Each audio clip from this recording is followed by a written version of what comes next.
Little brother, I heard y'all ain't hitting in New York. Word. I heard y'all ain't hitting in L.A. Word. I heard y'all ain't hitting in North Carolina. Well, today is a tragic milestone in Wilmington.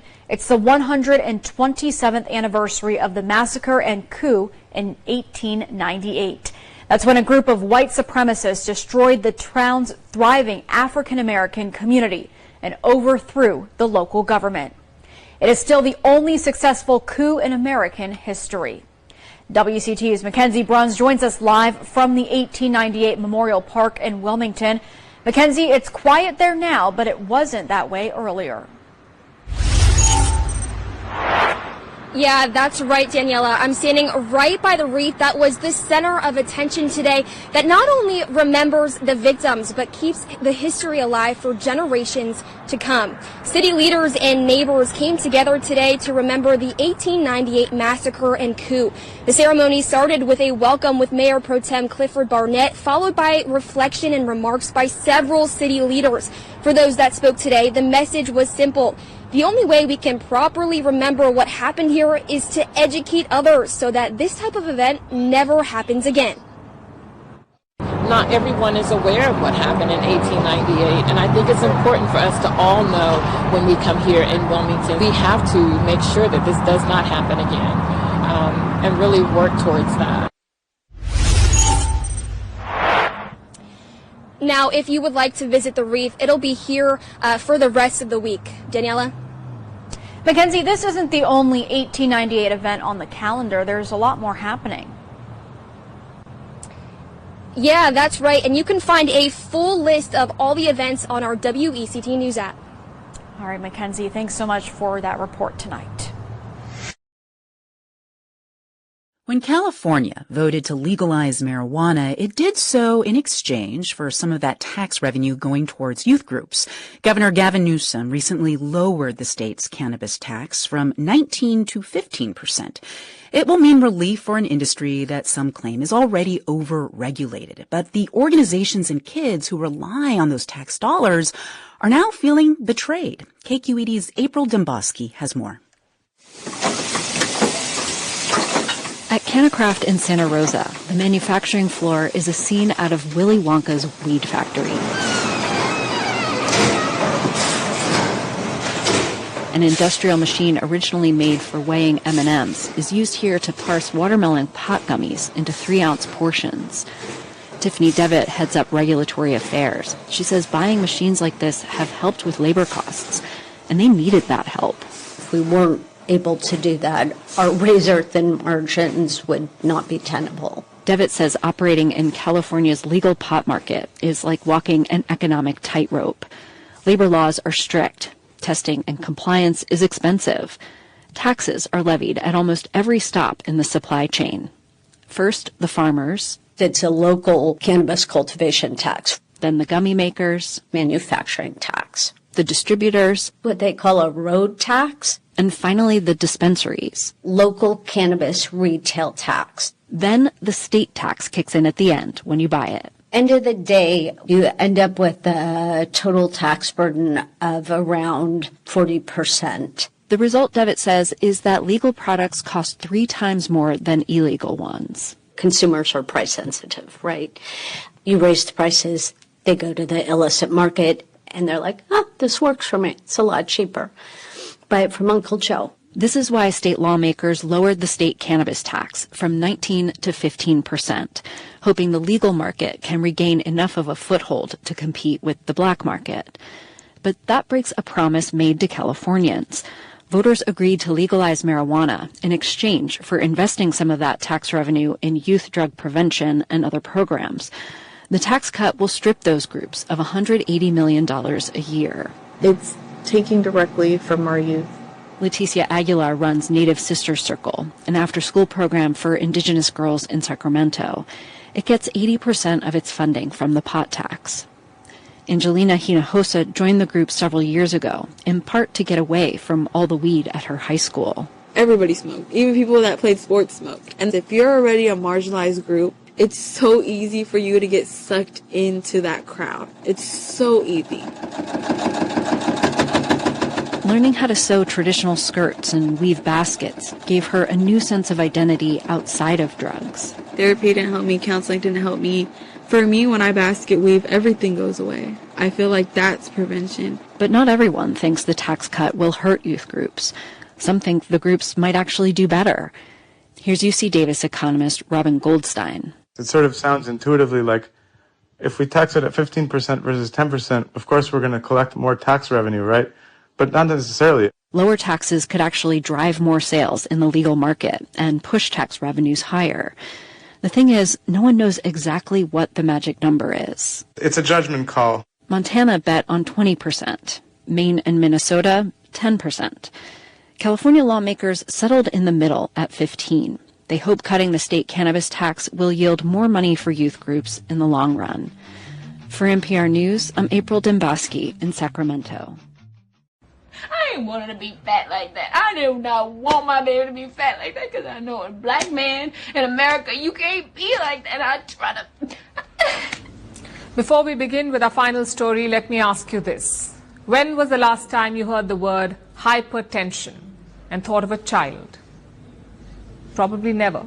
Because high blood pressure belongs to adults. Or so we think. Stressful jobs, bad diets, long days, longer commutes. It's a grown-up thing. You would never imagine it in children, not in 10-year-olds, not in teenagers. But I'm sorry to break it to you, this assumption is flawed. A new study is out and it paints a very different and, may I add, disturbing picture. This is a global review on high blood pressure in children, high BP in children. It says cases in children have almost doubled in the last 20 years. You heard that right, doubled. Look at the numbers. These are numbers of children worldwide with high blood pressure. In the year 2000, it was around 3.2% of all children. That's more than 3 out of every 100 kids with high BP. In 2020, that number rose to more than 6.2%. By 2020, it was 6.2%. This is more than 6 out of every 100 children in the world with high blood pressure. And at a global level, these are not just percentages. They translate into real numbers. We are talking about 114 million children and adolescents living with high blood pressure, 114 million, all under the age of 19. And before we understand why this is happening, we need to understand what this condition really is. What is high blood pressure? In simple words, it means that your heart is working too hard. Blood pushes too forcefully through the veins, the vessels. And over time, it damages your organs. The heart, the kidneys, the brain, all of it. And children usually feel nothing. Nothing you can see. That is why doctors call it the silent killer. Now the question as to why this is happening. Why are children getting a condition that generally belonged to adult life? Experts say the biggest reason is obesity. Nearly 19% of children with obesity have high blood pressure. 19% of obese children have high BP. Among children at a healthy weight, it is less than 3%, and this is a big difference.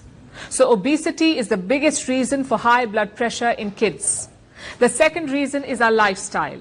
Children today are consuming a lot of ultra-processed food, more salt, more sugary drinks. This drives up blood pressure. The third reason is inactivity. Children are spending longer hours on screens and less time in parks, playgrounds, and outdoor activity. When you put all of this together, the pattern you see, the trend you see is not surprising at all. And it is not limited to any one country. It is happening across continents. In fact, here's what a separate study found.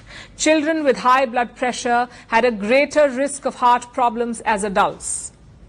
Not because of any sudden event, but because of early health patterns that tend to continue over time. So as a parent, what should you do? Here's what experts say. The first step is early detection, of course. Speak to your doctor, check your child's blood pressure once in a while, and work on prevention. Make small changes, such as more exercise, less salt, fewer ultra-processed foods. These are very small, simple, even boring steps. but they can have the strongest long-term impact.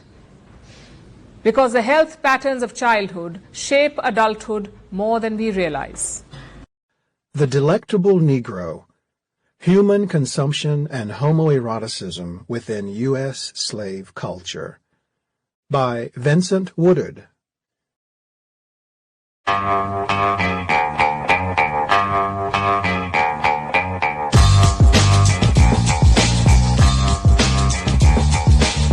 Brian Lehrer on WNYC. Now we're going to talk about something many of you have probably felt in your own kitchens and definitely your own wallets these last few weeks and months, not to mention years. Food just costs more.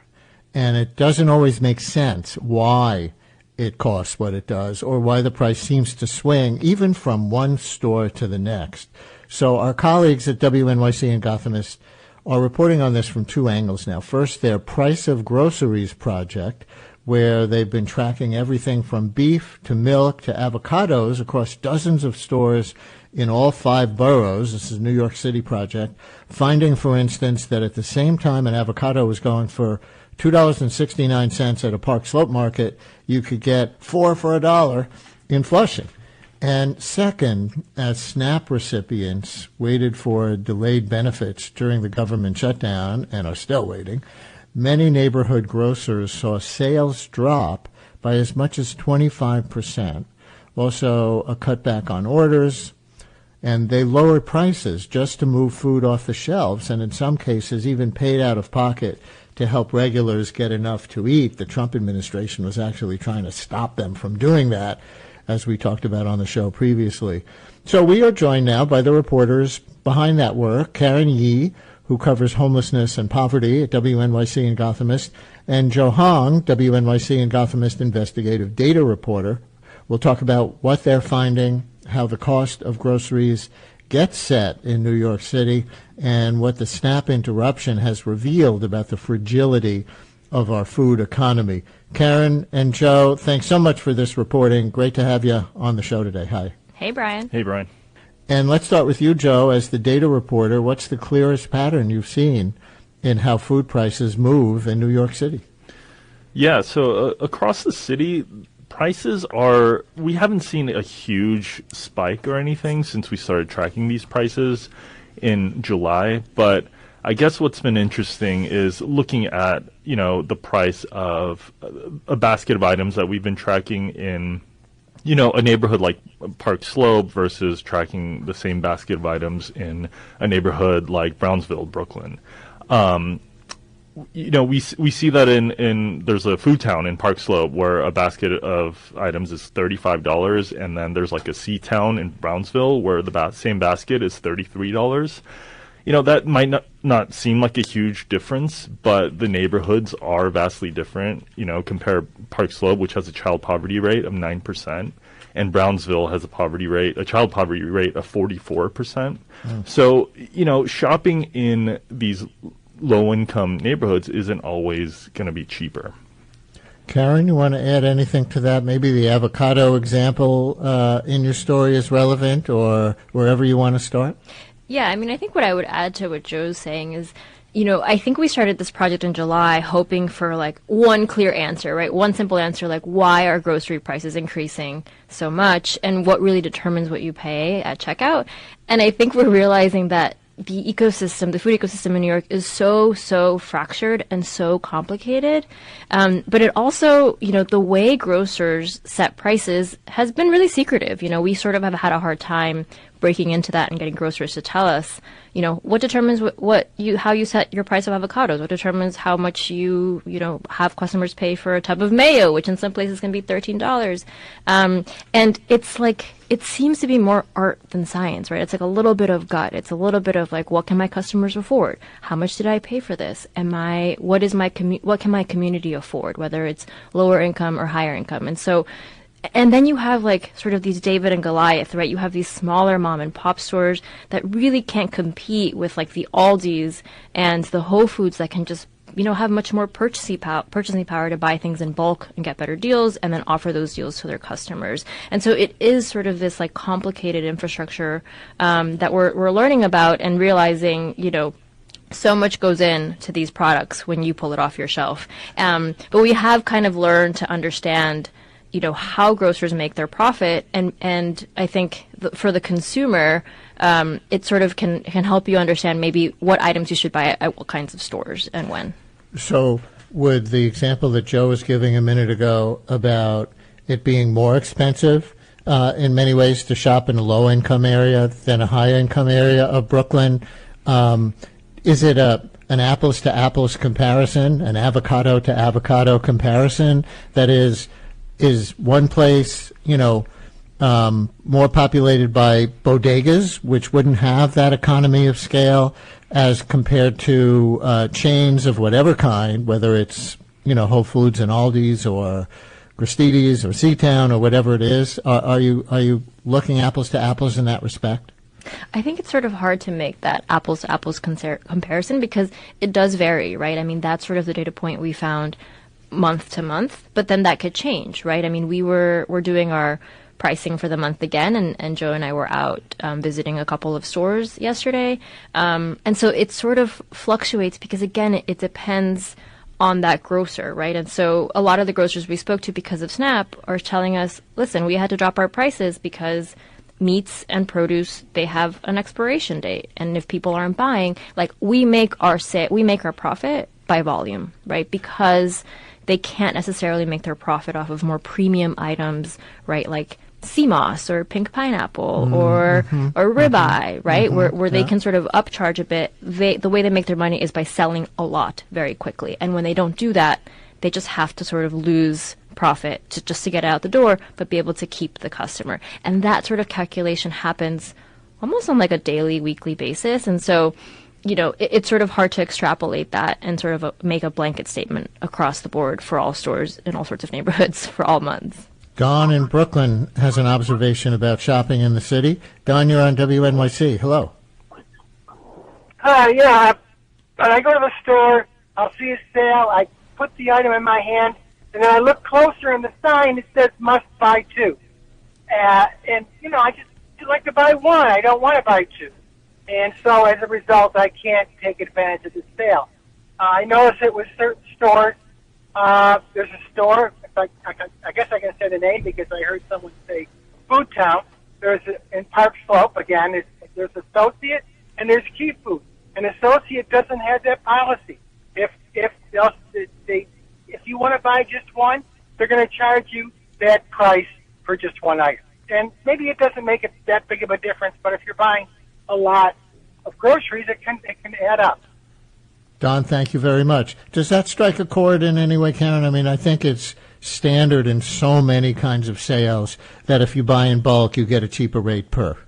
Yeah, absolutely. And I think the logic behind that is that grocers are sort of trying to clear out inventory, right? I mean, something else we've heard is, particularly in New York City. I mean, New York City actually is interesting because there's not a monopoly here. In other states, Walmart or Wegmans maybe own 60 to 70% of grocery stores. In New York City, no grocer, no company owns more than 10% of stores here. And so it is a very diverse marketplace, but we know rents are very expensive in New York City, and storage. A lot of grocers don't have the storage space. They cannot hold lots of quantities of items for a long time. And so I think the sort of motivating factor behind that is to sort of clear inventory, get it out so they can bring in the next item, maybe at a better deal, maybe for them, right, at a better price for them. And so I think that's sort of why you see it when you see these sales. It's like, 3 for $5, right, for Goya beans or avocados for $1. And Karen, I want to turn to SNAP, because when the delay hit from the government shutdown, some grocers told you their sales dropped by as much as 25%. What were they seeing on the ground, both in foot traffic and in customers' ability to buy food? And what should that tell everybody else who may not be on SNAP and may not think about it all that much? Absolutely. I mean, I think, even for grocers, so grocery stores, many of them, SNAP dollars you can really use in one place, right, which is food stores. And so the biggest beneficiaries of the SNAP program are really grocery stores and bodegas. A lot of grocery stores half of their sales, up to 85% we've heard in some neighborhoods, like in Mont Haven, they rely on SNAP dollars. And so when you have 85% of your sales, 85% of your customers not having access to that money, that's going to hurt your business. And so what grocers were telling us is, they saw a dip, 20 to 25% drop in sales. They saw customers coming in, with their items at checkout, pulling out their EBT card, which is where SNAP dollars are loaded onto, these debit-like cards, and realizing there was nothing on their cards, and either, kind of walking away in tears or maybe trying to pull a couple essential items and putting it on their credit card. In some cases, grocers, would offer to cover some of the costs, right? But they're like, we can't do it for everyone. But we want to make sure that our longtime customers have something to eat. And so it was a lot of just desperation and anxiety. I mean, something else that one of the grocers told me in Elmhurst is, you sort of have the SNAP, the pause in benefits that hit November 1st, but he's like, for many, many months, actually, our sales have been dipping. And part of that is because of the fear around immigration. So, in immigrant-heavy communities, people just aren't leaving their house as much, right? And so you kind of have these, like, overlapping crises that are affecting grocers. And, I think the other interesting thing grocers told me is, like, clearly they understand the importance of SNAP because it's like their revenue, but they really, really saw how important it is and how so many families really, really rely on it. I think Diane in Bellingham, Washington, is calling in about one of the things you just mentioned. Diane, you're on WNYC. Hi. Oh, good morning. Yes, yesterday I was taking a Lyft, like as an Uber, a Lyft ride. The drivers here are always so interesting. And the gentleman said his good friend in California had a trucking business that would transport food. And he had to give it up because the drivers were Hispanic. And when the trucks had to go to a weigh station, we've all seen those signs, weigh station along the highway, when they had to stop for the weighing, the ICE agents would be there to grab the drivers.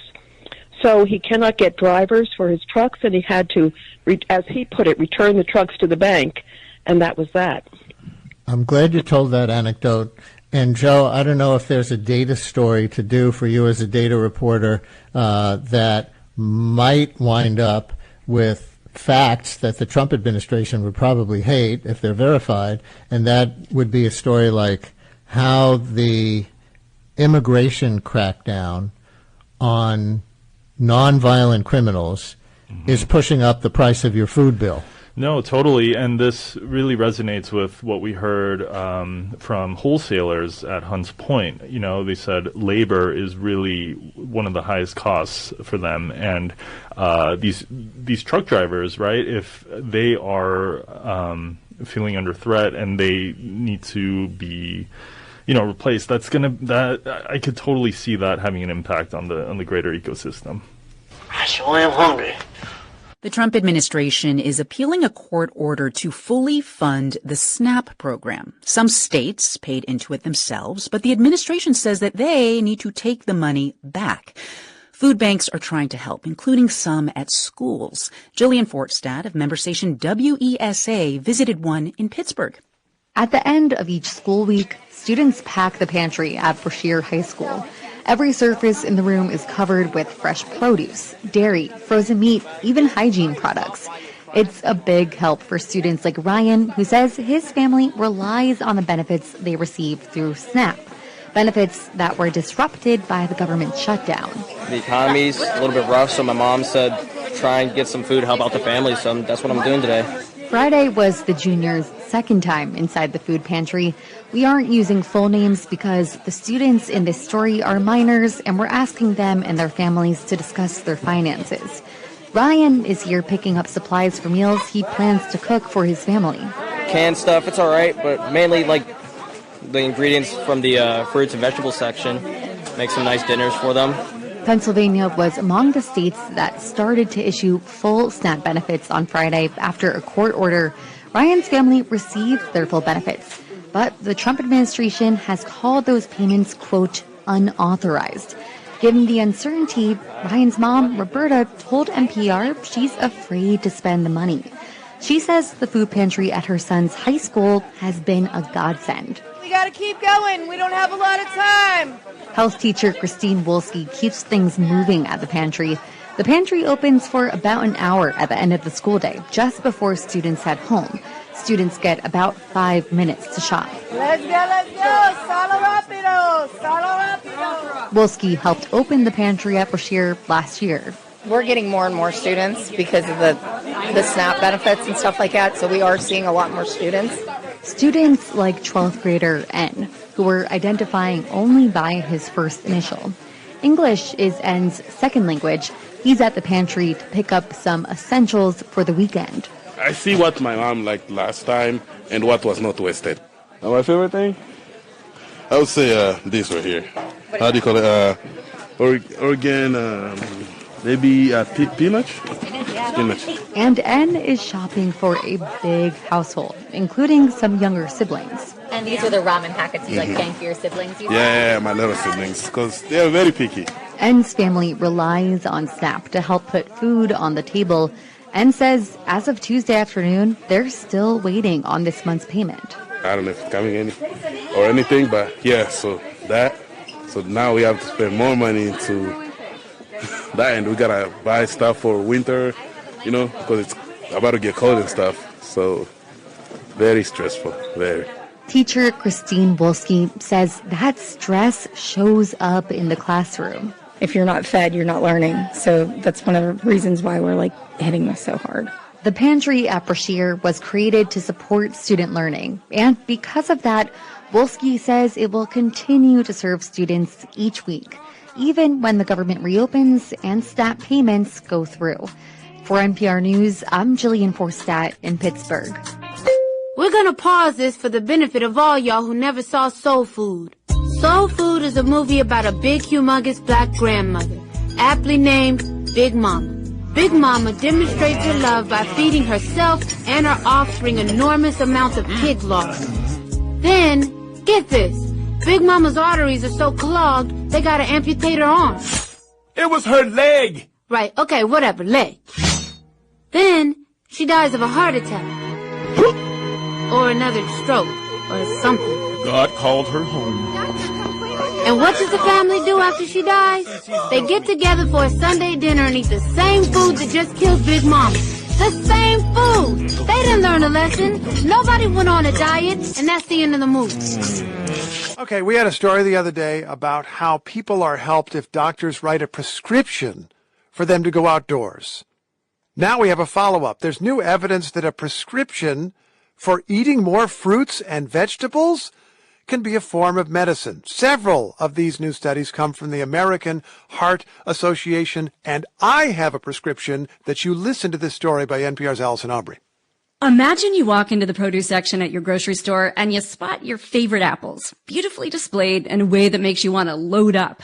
But you hold back because you can't afford them. It's a familiar feeling for LaToya Perkinson. She lives in a suburb of Charlotte, North Carolina. Apples at one point were super expensive. $7 for a bag of apples. That's really expensive. When she found out she and her family were eligible for a prescription produce program called Eat Well, giving her $80 a month to buy healthy fruits and vegetables, she no longer had to hold back in the produce aisle. I love having the Eat Well card. Fresh fruits and vegetables help natural things. Like bananas help with my high blood pressure. She was eligible for the produce prescription benefit as part of a research project to evaluate the effectiveness, and she says it's helped her a lot. My blood pressure has been going down if I eat well and don't let the stress take over. There are lots of prescription produce and food as medicine programs popping up around the country. Eat Well is a program offered through a North Carolina nonprofit called Reinvestment Partners. Peter Skillern is CEO. When people are asked what their biggest barrier to eating fruits and vegetables and eating healthy are, it's not how do I cook it, how do I eat it, it's cost. And this program reduced that barrier and they changed their behavior. They got healthier. Dr. Seth Berkowitz is a primary care doctor and the deputy scientific director of the American Heart Association's Healthcare by Food initiative. He's also the author of a new study that found participants who receive a monthly produce prescription supplement saw reductions in their blood pressure of about 5.4 milligrams of mercury. That may seem like a relatively small number, but we know at a population level, that even a 1 or 2 millimeter of mercury blood pressure difference results in, much lower rates of heart attacks, much lower rates of strokes. With many treatment options for diet-related diseases, the consensus is that medicines and diet changes can both be helpful. When you give someone a blood pressure medicine, the medicine lowers their blood pressure but doesn't necessarily affect cholesterol or blood sugar or anything else. But healthy food affects lots of different systems, all in a positive way. The prescription produce programs are only temporary. LaToya Perkinson got her fresh food supplement for 6 months. And now, with millions of others, she faces uncertainties over SNAP benefits, too. Allison Aubrey, NPR News.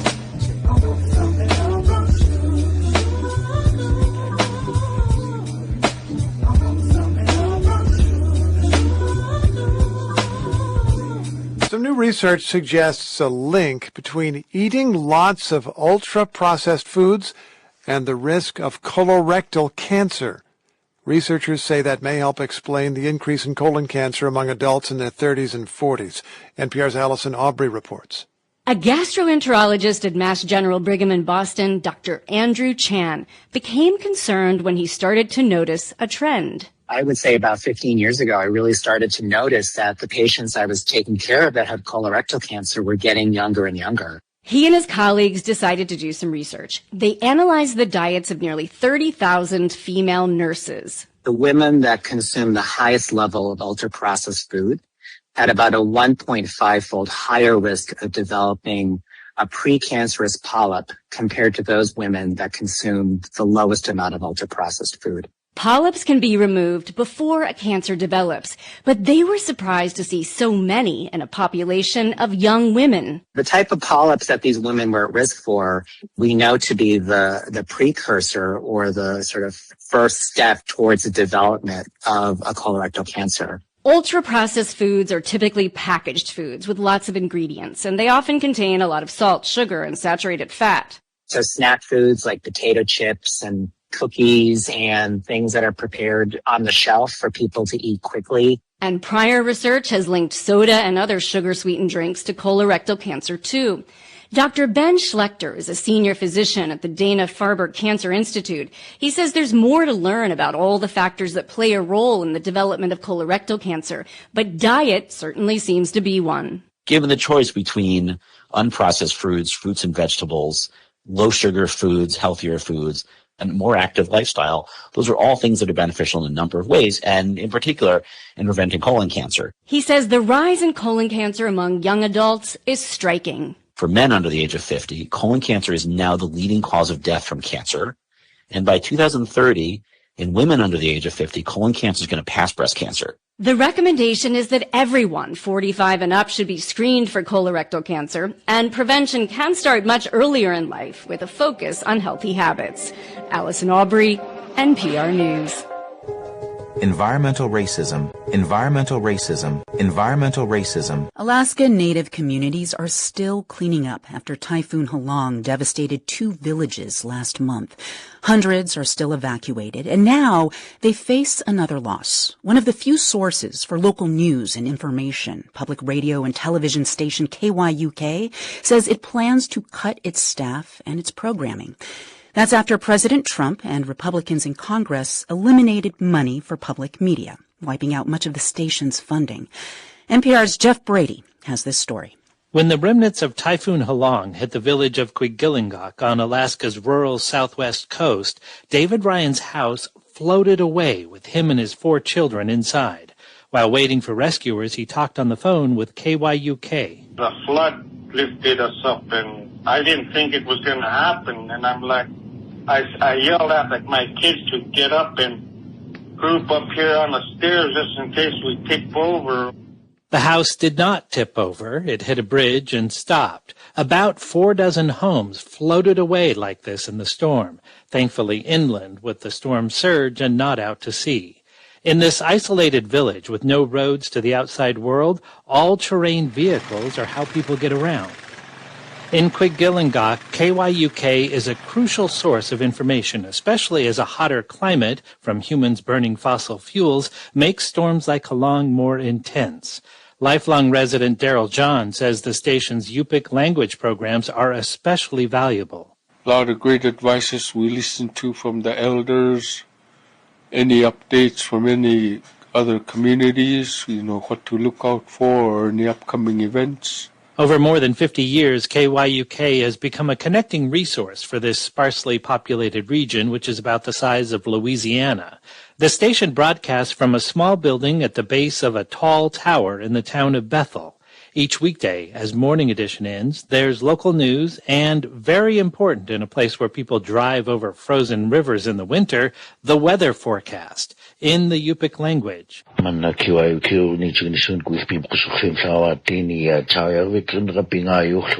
KYUK was already navigating funding cuts from the state of Alaska when President Trump targeted public media and Congress eliminated funding this summer.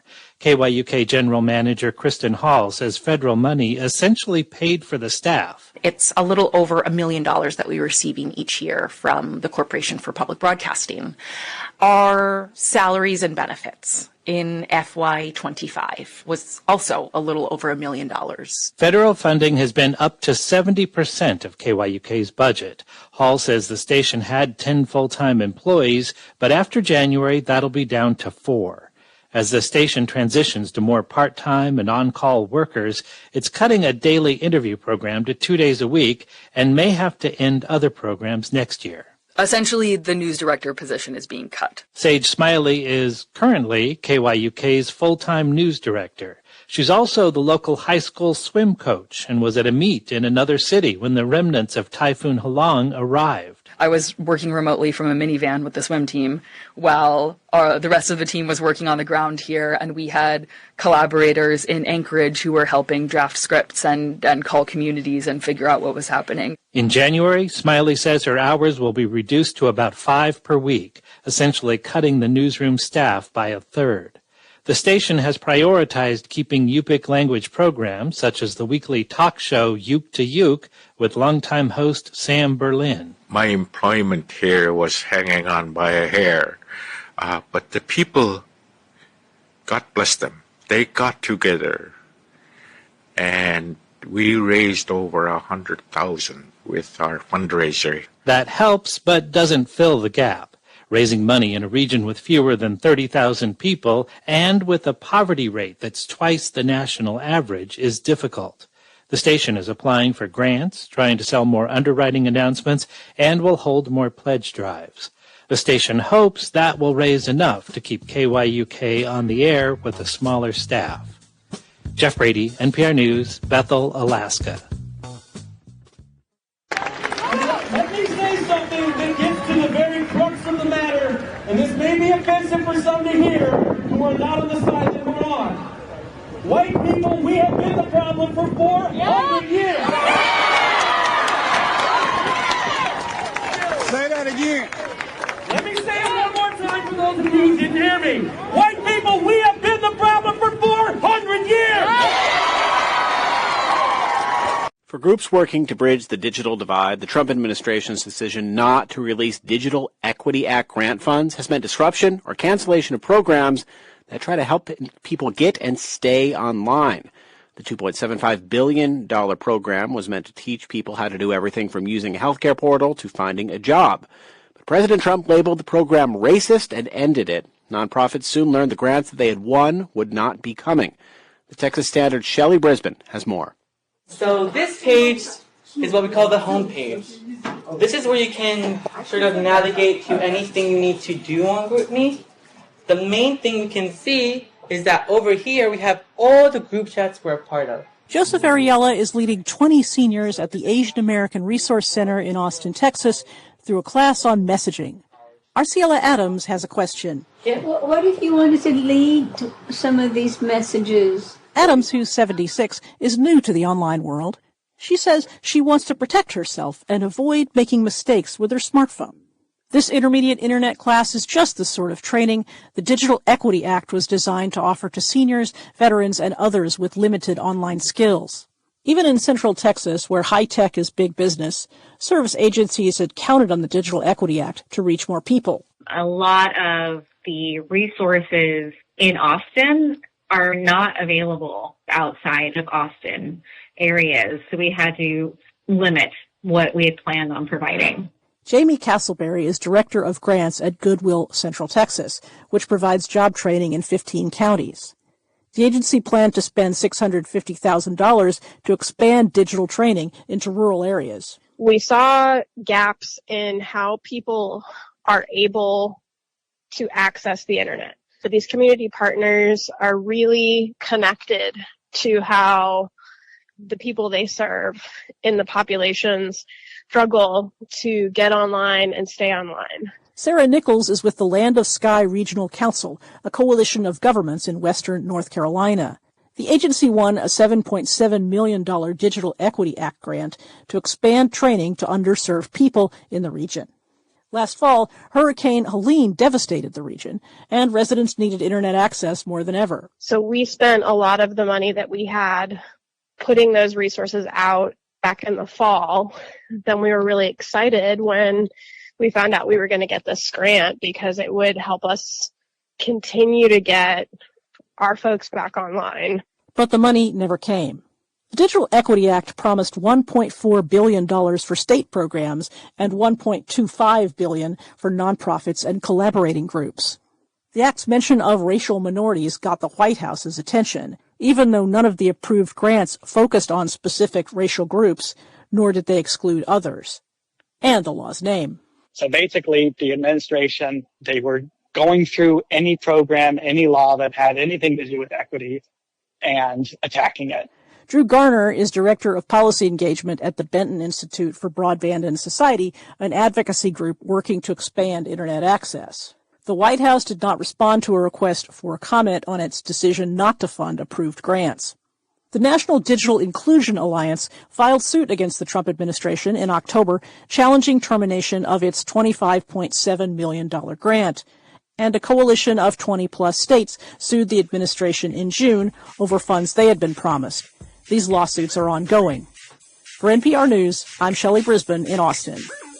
So how's the college responding to this incident? We're having a race forum. And what's that? A forum on race, so we can discuss the incident and the surrounding issues of race. So the usual lip service? No comment. We begin tonight at 6 o'clock with an IU lecturer pulled from the classroom. She says it happened after a student complained about a lesson discussing white supremacy. As our Ashton Hackman now explains, that student used an Indiana law to take that complaint all the way to Senator Jim Banks. Social work lecturer Jessica Adams says this graphic is behind the complaint that cost her a class this semester. She says she used it during a lecture on systemic racism. It's known as the pyramid of white supremacy, categorizing phrases as socially acceptable or unacceptable forms of racism. Adams says a student in her master's class accused her of equating Make America Great Again with police killings of people of color as similar forms of white supremacy. Adams couldn't go on camera today, but one of her students denies that claim. None of these things were mentioned at all. We don't feel that that's what is being said in these slides. Indiana law called SCA 202 allows students to report teachers or institutions they believe prohibit free speech or intellectual diversity.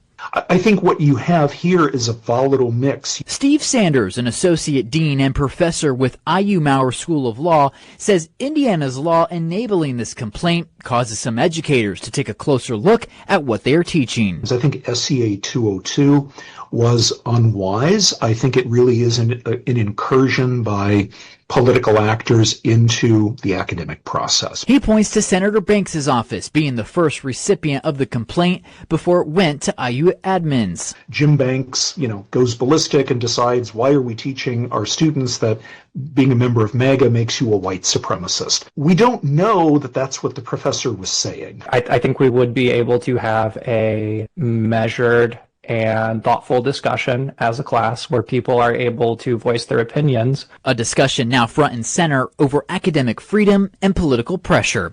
In Indianapolis, Ashton Hackman, 13 News.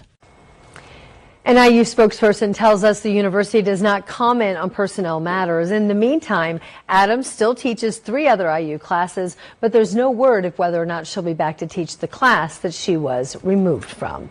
Black people should stay away from each other except when they have a constructive agenda. That's a part of the black code, you might say, or the compensatory code covering that. Why? Because we're full of poison, that's why. Put there by the white supremacists. We're born bathed in poison. Then they turn us loose on each other. And the first thing we do start doing is messing over each other. We should stay away from each other. We're always talking about we got to get together. Milwaukee for late May. And off the top here at 6, a mother shot dead, her body discovered in an alley. A week later, who killed her remains a mystery. Tonight, we're talking to the family of Anaya Raymond. Someone found her body right behind a row of houses near 41st and Hampton a week ago. Her little boy found wandering that street 3 miles away. Hannah Hilliard is live at the police headquarters for us tonight. Hannah, in 1 week in this investigation, we still have few answers. Oh, right. We do know that 7-year-old boy is safe tonight, but who killed his mother remains unknown. It is a question police here in Milwaukee are looking to answer, and so is the family. I got a call saying they found my grandson wandering in the streets of Milwaukee. It was Misty Raymond's first clue something was very wrong. Police putting out an alert with a photo of her grandson, who she's asked us not to identify. They had discovered the nonverbal child roaming the streets near 9th and Keith. No shoes, no socks. His mother, Anaya Raymond, nowhere to be found. I tried to reach out tonight to see where she was. He's autistic. Maybe he got out the house or something, but that wasn't the case. And from there, something in my spirit just told me to call the morgue. What was it in your heart or your spirit to make you go there? I was getting no answer from her. And that's unusual? Yes, very. Just hours later, a woman found the boy's mother shot multiple times, dead in an alley near 41st and Hampton. I saw the body, and of course, I took off running to call the police. Those investigators still trying to identify the person who killed the mother of 3. Night was fun, loving, outgoing. She had a lot of friends here, a lot of people that loved her. And right now, just me and my family, we want answers. What would you say to the person who is responsible? Come forward. Just come forward. Misty now left looking to the sky for any sign of her daughter. We always had this thing, if I go before her and she go before me, that she would be birds. Any kind of bird, birds, just birds everywhere. Yeah. Have you been clocking the birds lately? Yes, I have.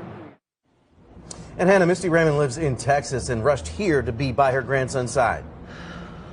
Yeah, Derek, and she tells me that she will remain here in Milwaukee until she gets those answers to help cover her travel expenses as well as this unexpected funeral that she now has to plan. She has set up an online fundraiser. You can find a link to that on the 12 News app. Hannah Hilliard leading us off live from downtown Milwaukee at police headquarters. And if you have information at home that could help investigators, call Milwaukee Police. You can even send an anonymous tip. No information is too minor, too small. You can send that tip anonymously through Crime Stoppers at 414-224-TIPS. Billie Holiday, I sing your blues. Bet your life against me and I swear to God you'll lose it. Motherfuck the cops, we still singing for St. Louis. Motherfuck the cops, we still singing for St. Louis. Motherfuck the cops, we still singing for St. Louis. President Trump has talked about St. Louis, among other cities, as a potential next target for sending federal agents. Missouri's governor recently authorized the National Guard deployment to St. Louis after the Department of Homeland Security and the Pentagon asked for help. St. Louis Public Radio's Andrea Henderson reports that black police officers there worry it'll erode the trust they've built with communities of color and could be difficult to reverse. There's about 200 people packed in a gym in St. Louis. A few local immigrant advocacy and civil rights groups are hosting a town hall to teach residents how to protect themselves against a potential influx of federal agents in the city. St. Louisan Jaden Booth works and lives in spaces where Hispanic and African Americans are the majority. He came to the event to learn how to be a better resource for vulnerable people. It matters a lot to me that I'm prepared for whenever they try to come out here to be able to resist in the right way. Booth, who is black, isn't a fan of immigration agents or National Guard members coming into communities of color as a form of policing. The over-policing of our communities causes more poverty, more crime, and more broken families. Like in most American cities, crime is down in St. Louis. Over the past year, violent and property crimes decreased, and its homicide rate is lower than it was before the pandemic. Yet, President Trump recently said he had to, quote, save St. Louis by sending in the National Guard. In October, Missouri's Republican governor activated the state's National Guard to help ICE agents with clerical duties. The governor's office didn't respond to a request for an interview. Some fear sending in troops drives a wedge between police and the community, like Donnie Walters, president of St. Louis's Black Police Officers Union. We've made progress in our minority communities and police relations by engaging in community events.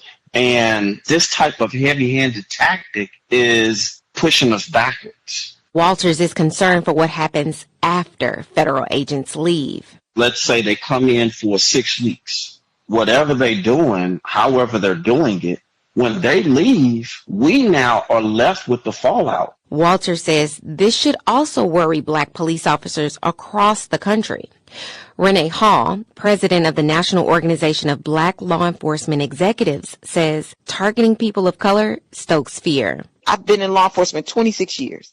And if my officers went into communities and made arrests and masks, there would be a level of outrage, as there should be. Hall says collaborations with federal agencies are common in cities, but they work in tandem with officers who know the community. She says the recent aggressive tactics by federal agents in cities like Chicago and Los Angeles resemble policing during Jim Crow. It takes us back hundreds of years as it relates to policing and communities. And it's just performative, and it doesn't get us the results of reducing crime. Jason Watson leads Show Me Peace, a city-funded gun violence prevention group in St. Louis. He says he isn't focused on if or when federal agents come to St. Louis because he's already doing the work. Regardless if agents are here or not, I don't get a choice to pull in or pull out. We live here. We from here. At the end of the day, the people that I know are still going to be looking for us to show up. Watson and Walters say that's exactly what activists and black police officers plan to do, no matter what. For NPR News, I'm Andrea Henderson in St. Louis. Listen, just touching on some real issues right here tonight, that's all. That's all. I want y'all to observe the excellence here. BX providing the Sonics, my man, Minnesota. I'm letting the beat ride out because it's a part that I like when it come up, you know what I'm saying? I take this time to say what's up to my family.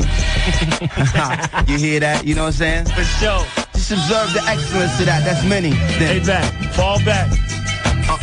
With the guitars. It's hip-hop music. It's good enough to speak for itself. And you gotta do right by it. Minnesota. Ain't no black people in Minnesota.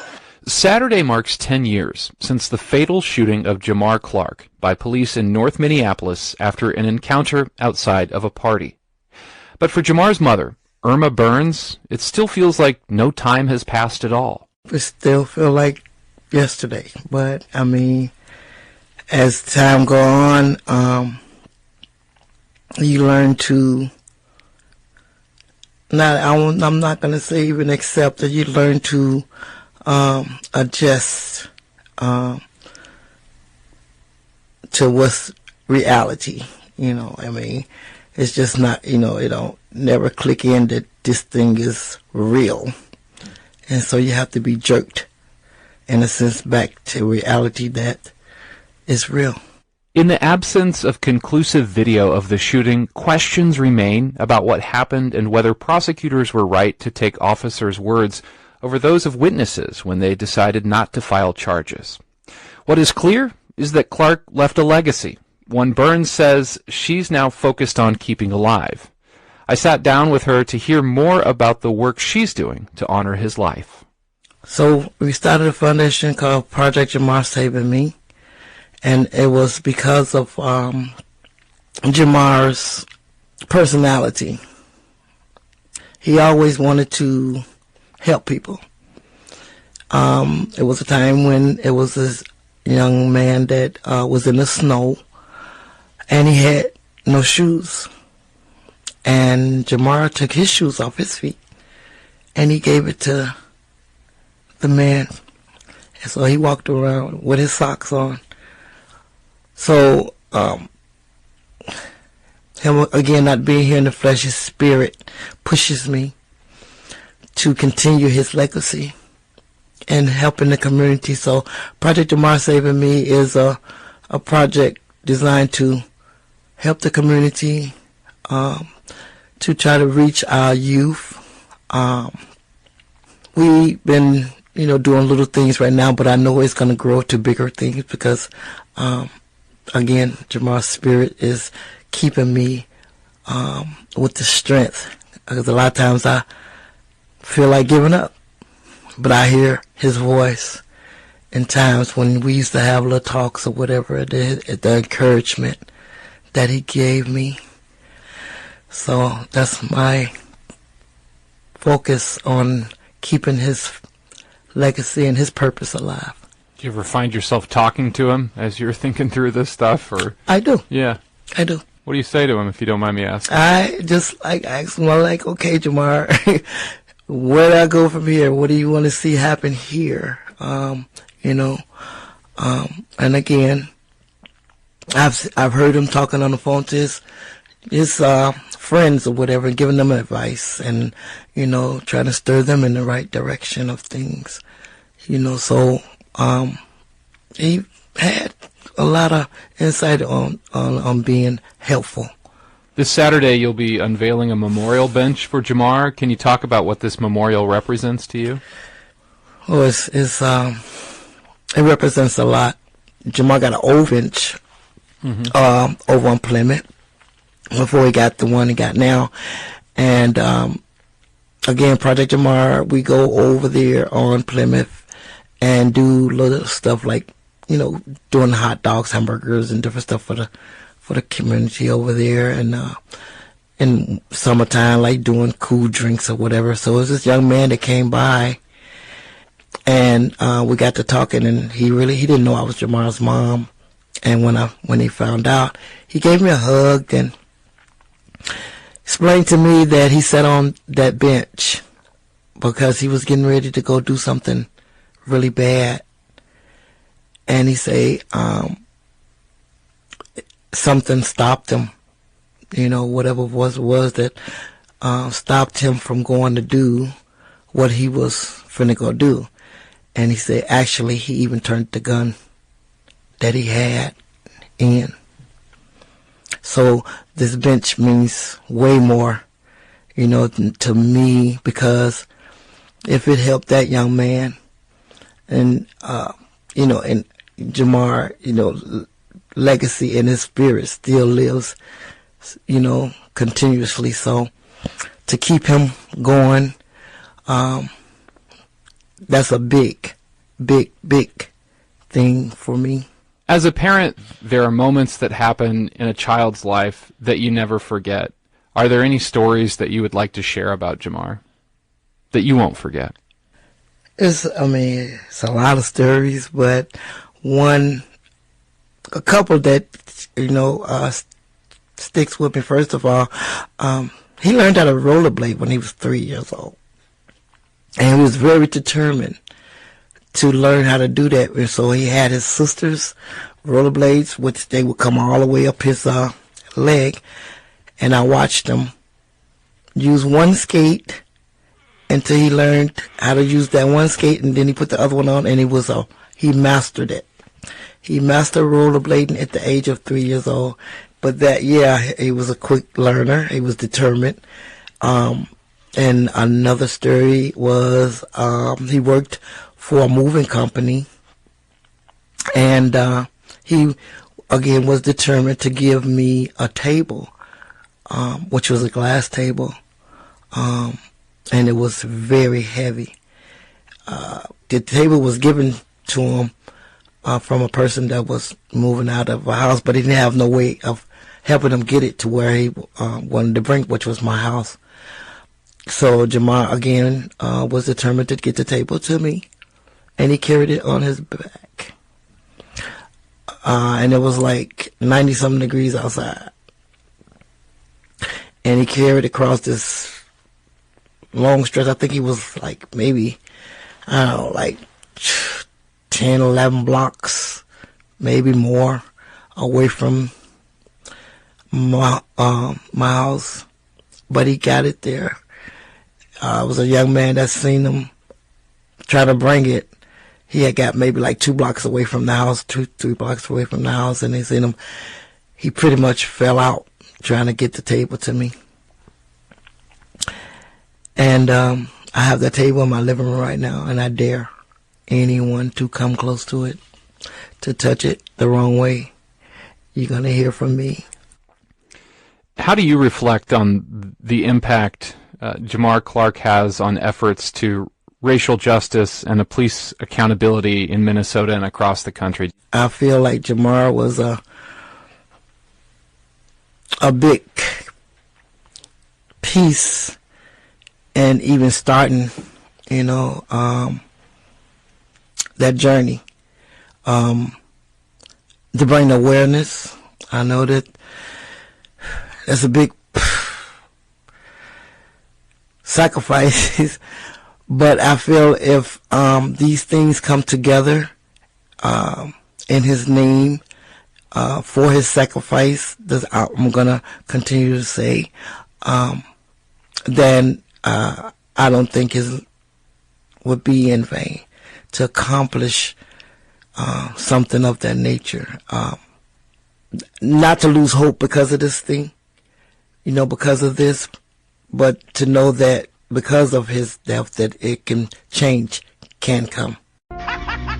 Hordes of young adults are arriving from Spain, Denmark, South Africa. They're being called murder tourists, as they are here for one reason: to purge. We're here to experience the purge, to kill, release all the anger and hate, be like Americans. We're very excited. Ons gaan hier wijze wie Afrikaners te doen. Ja, ons kom vir julle.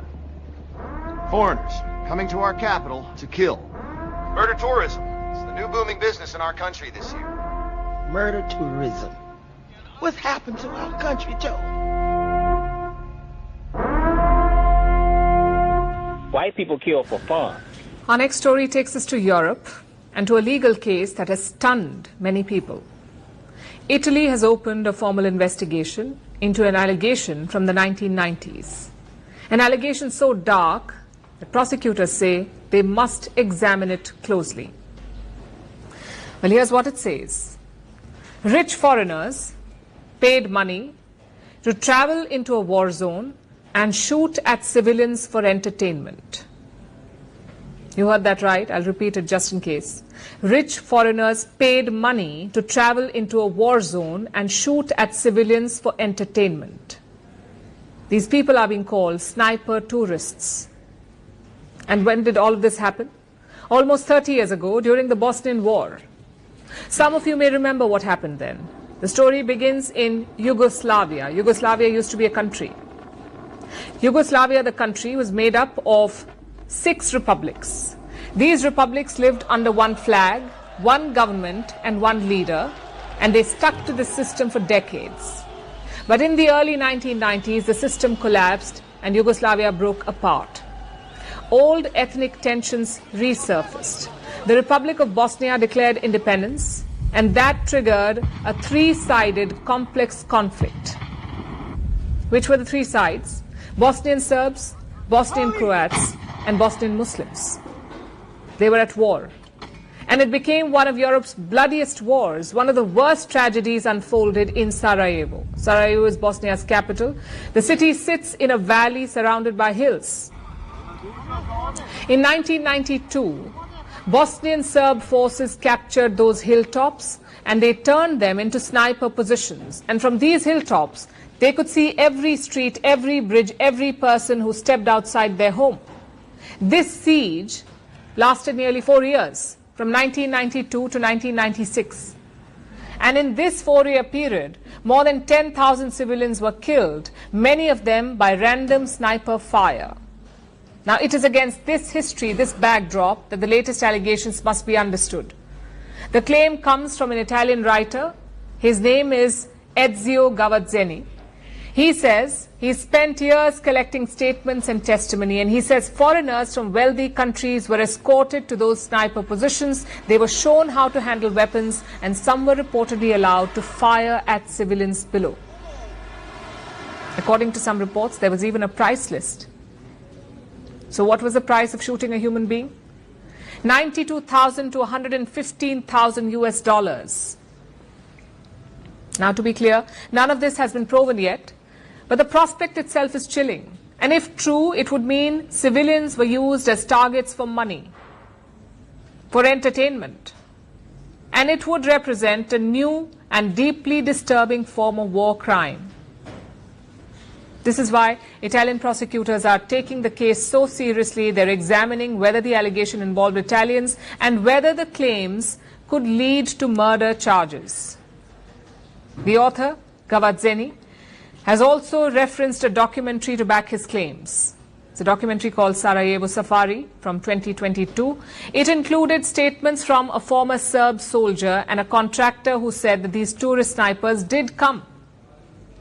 Reports say a Bosnian intelligence officer has also given testimony. And this is why the allegation strikes such a raw nerve, because it echoes something ancient. History shows that human beings have often treated violence as entertainment. In ancient Rome, elites paid to watch gladiators die. They paid to watch animal hunts. The Bosnia allegation, if true, would be a modern version of that. But not everyone agrees with the allegation. Serbian war veterans say nothing like this happened. No foreigners ever visited their positions. They say it would have been impossible because of checkpoints and tight controls. There were British soldiers too who served in Sarajevo, and they too have denied the claims. Some have described it as an urban myth. And that is what makes this case so complex. The war ended 30 years ago. Memories have faded. Documents are limited. And much of what happened in the hills was never recorded in the first place. So the real question tonight is not just about proof. It's also about possibility. Could a system of sniper tourism have operated? Could foreigners have reached those hilltop positions without anyone noticing? And if they did, what does that say about the war, about human rights and cruelty, and about the value placed on human life?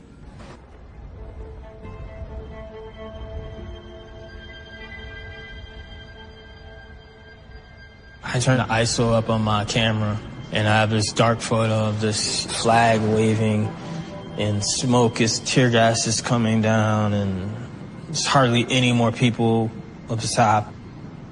It just was weirdly over.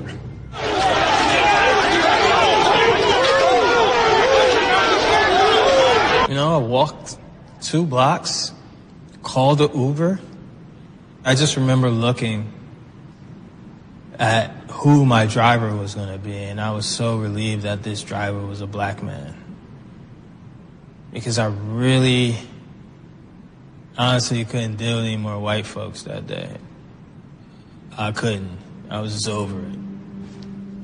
As President Trump continues to push the lie that the 2020 election was stolen, he's taken a new step to protect former administration officials and his allies who've been accused of working to overturn the election that Joe Biden won. White House correspondent Liz Landers reports on a series of pardons the president has granted. The Justice Department announcing late Sunday evening that a slate of people involved in the alleged scheme to overturn the 2020 election results have been pardoned by President Trump. Special Attorney Ed Martin posting on social media that the list of people, including Trump's former personal attorney Rudy Giuliani, former White House Chief of Staff Mark Meadows, and attorney Sidney Powell, were pardoned Friday. In it, President Trump grants a, quote, full, complete, and unconditional pardon to nearly 80 people in order to end a, quote, grave national injustice perpetrated upon the American people after the 2020 election. They were being shut down. They were being silenced. And why? And the question was, what happened in the 2020 election? The president continues to maintain, without evidence, that the 2020 election was rigged and he won. After the 2020 election, Trump allies allegedly worked together in a coordinated effort, according to the House January 6th Select Committee, to submit alternate electors in key swing states like Arizona and Georgia that falsely certified Trump won the election. One of those pardoned, Jeffrey Clark, a former top Justice Department lawyer who pushed to keep Trump in power. He was indicted in Georgia in August 2023, along with Trump and more than a dozen others in an election racketeering scheme. He took to social media on Monday morning to say Trump had personally called him to tell him about the pardon, but also acknowledged his legal woes were not over. Presidential pardons only apply to federal crimes, making Trump's move largely symbolic. Giuliani, Clark, and others still face charges at the state level. These are very unusual pardons because the way they're written is very broad. Liz Oyer served as the Department of Justice pardon attorney appointed during the Biden administration. Oyer says it's about the message Trump is sending. They've all been charged with crimes under state law.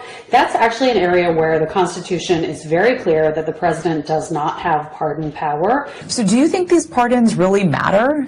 The thing that's very concerning and alarming about them is that the president is clearly messaging to his supporters that if you commit crimes in the name of Donald Trump, Trump will have your back. It is essentially a call to MAGA supporters and Trump loyalists to do whatever it is that they feel that they need to do in the interests of Donald Trump. For the PBS NewsHour, I'm Liz Landers. Living in America, every day is an ongoing massacre. Another one gets shut down in the streets, but they say it's the land of the free. No, everyone has a gun, counting bullets like they're Haribo's. So be careful how you roll. Now the playground is the danger zone.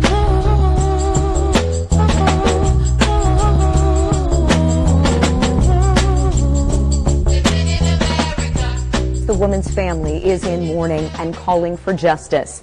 Our Brandon Schaff was at today's visitation and funeral where hundreds came to support them. We're at the church where the community is coming together to mourn the loss of that cleaning crew worker who was tragically shot and killed after going to the wrong home in Whitestown. At the funeral home, family, friends, and strangers paid their respects to Maria Florinda Rios Perez de Velasquez. Anna Gaspar, a fellow cleaning crew member in Whitestown for more than 10 years, came to offer comfort to her family. I feel broken my heart because it's terrible. The life is changing in a second. Gaspar says that she wants the person responsible for Maria's death to be held accountable. She wore a vest with the words, "I'm a house cleaner," written on the back. She says that it'll help people identify her and hopefully prevent a tragedy like the one that claimed Maria's life last Wednesday. Every time I arrive at the house for do my job, need wear this for the neighbors know. I am a cleaning lady, no intruder. Later, loved ones carried Maria's casket from the funeral procession into a church, her loved ones visibly upset, hundreds of others there to support them. Nicole Armento created a GoFundMe to help Maria's husband and 4 children, including an 11-month-old, after their loss. She says that it will also help pay for the funeral and transporting Maria's body home to Guatemala. I don't think any amount of money can replace losing a wife and a mother, but we're just doing what we can. I'm very grateful that her husband doesn't have to be trying to figure out how to feed his children in this time with all of this. Representative Cash added that it was a moment for people to come together and offer support to the grieving family. Brandon Schaff, 13 News. And tomorrow there is a peaceful gathering and vigil planned at the Boone County Courthouse. The gathering starts at 9:30 Monday morning. The vigil is at 6 p.m. We plan to have crews at both of these. We'll keep you updated on air and online as this case in Whitestown unfolds throughout the week. Where we start tonight by looking into the death of a cleaning crew worker in Boone County. So we're told it could be days until we hear if the prosecutor will file charges after the woman was shot outside someone's front door. We know many of you have questions while you wait for this decision. Jenna Webster joins us now live in studio, and she's been looking into what prosecutors have to consider in this case, and this is one that people have pretty strong feelings about. Yeah, absolutely. We do know the prosecutor is spending this week reviewing all the evidence in this case from last week. His office says the case involves some pretty complex facts and unique circumstances circumstances, and he has to weigh that against Indiana's stand your ground law. As family and a community mourn the death of Maria Florinda Rios Perez, calls for justice continue with questions why the prosecutor hasn't filed charges against the person accused of shooting her. Whitestown police say Perez was killed outside this home after her cleaning crew went to the wrong address. Someone inside the home shot her through the front door. These are very complex, very, culturally controversial cases, and there's always losers no matter whatever the outcome. Jody Madeira is a law professor at IU. She says prosecutors have to consider Indiana's self-defense law, specifically its stand your ground statute. You must be in a place where you have a right to be. You must not have instigated or provoked the situation. You must have a reasonable fear of bodily harm or worse. And you must use force that's reasonable or proportionate to the situation. In Indiana, if someone claims self-defense, the prosecution has the burden of proof. In this case, it means proving the person in the home was not in fear and not at risk of serious bodily harm. And the most important evaluation of that total evaluation of self-defense or stand your ground is that reasonableness standard. Katie Jackson-Lindsay is 13 News legal expert and a criminal defense attorney. It gets a little bit gray where a person is in a situation like this and they're forced to make a decision, a snap-second decision in the moment as to whether or not that level of force is necessary. She says Boone County prosecutors are likely looking at every fact because every detail can make a difference. It might be reasonable if that person was jiggling the handle versus if they were simply ringing the doorbell. So it could turn on just one simple fact. Madeira says claiming self-defense in a shooting can also make a civil lawsuit harder for the family of the person who was shot, especially if they died. That's because the family likely can't speak directly to the facts of the incident. We expect to learn the Boone County prosecutor's charging decision either late this week or early next week. The prosecutor sent us a statement saying in part, quote, "Justice requires patience, and we ask for the community's understanding as we work diligently to reach the right decision under Indiana law."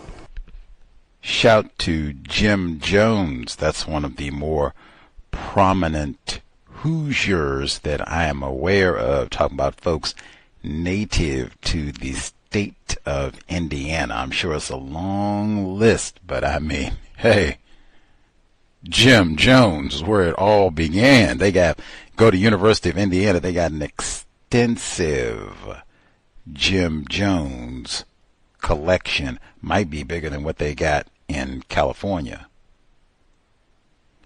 The Worthless. We are 3 days from Jonestown. Everything is connected. Jonestown Day is November 18, 1978.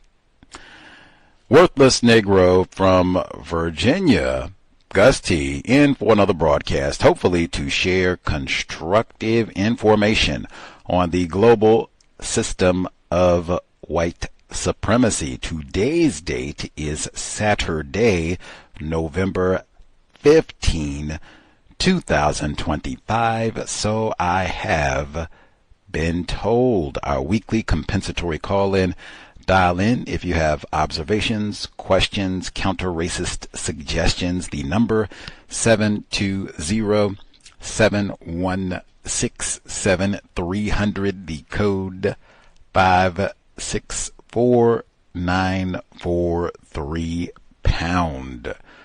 Press star 61 if you would like to participate. Number again, 720-716-7300. The code 564943 pound. Press star 61 if you would like to participate.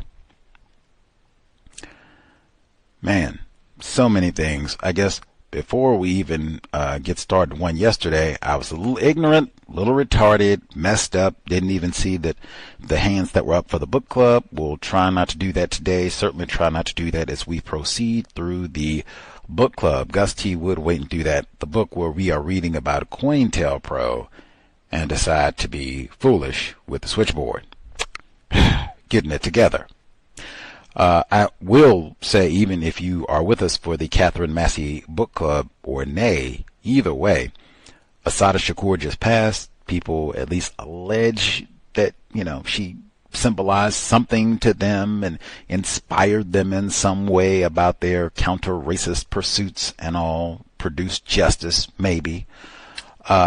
The Amsterdam News and the New York Times even, they have lots of archival material on Assata Shakur, her escape, all of that, even subsequent years and what happened in Cuba and other black people throughout the tri-state area that they charged with this escape, convicted some of them, but lots of reports in the news, even raids where they found random black, that Assata right there. I'm like, oh, wait a minute. No, you're just a random nigger woman. Never mind. Do you know Assata? Wait a minute. Do you know her? Are you related to her? Have you been to Cuba? Like, that sort of thing. Like, it is amazing. Like, even when we read the memoir, I guess I didn't get to see everything. So there's so much material that I did not see, even when we read Assata's memoir some years ago, even getting to see the sketch of the white woman who is alleged to have helped her escape. Wacky through and through. Anyway, but that's research material if you are interested. The shutdown, so-called, in the U.S.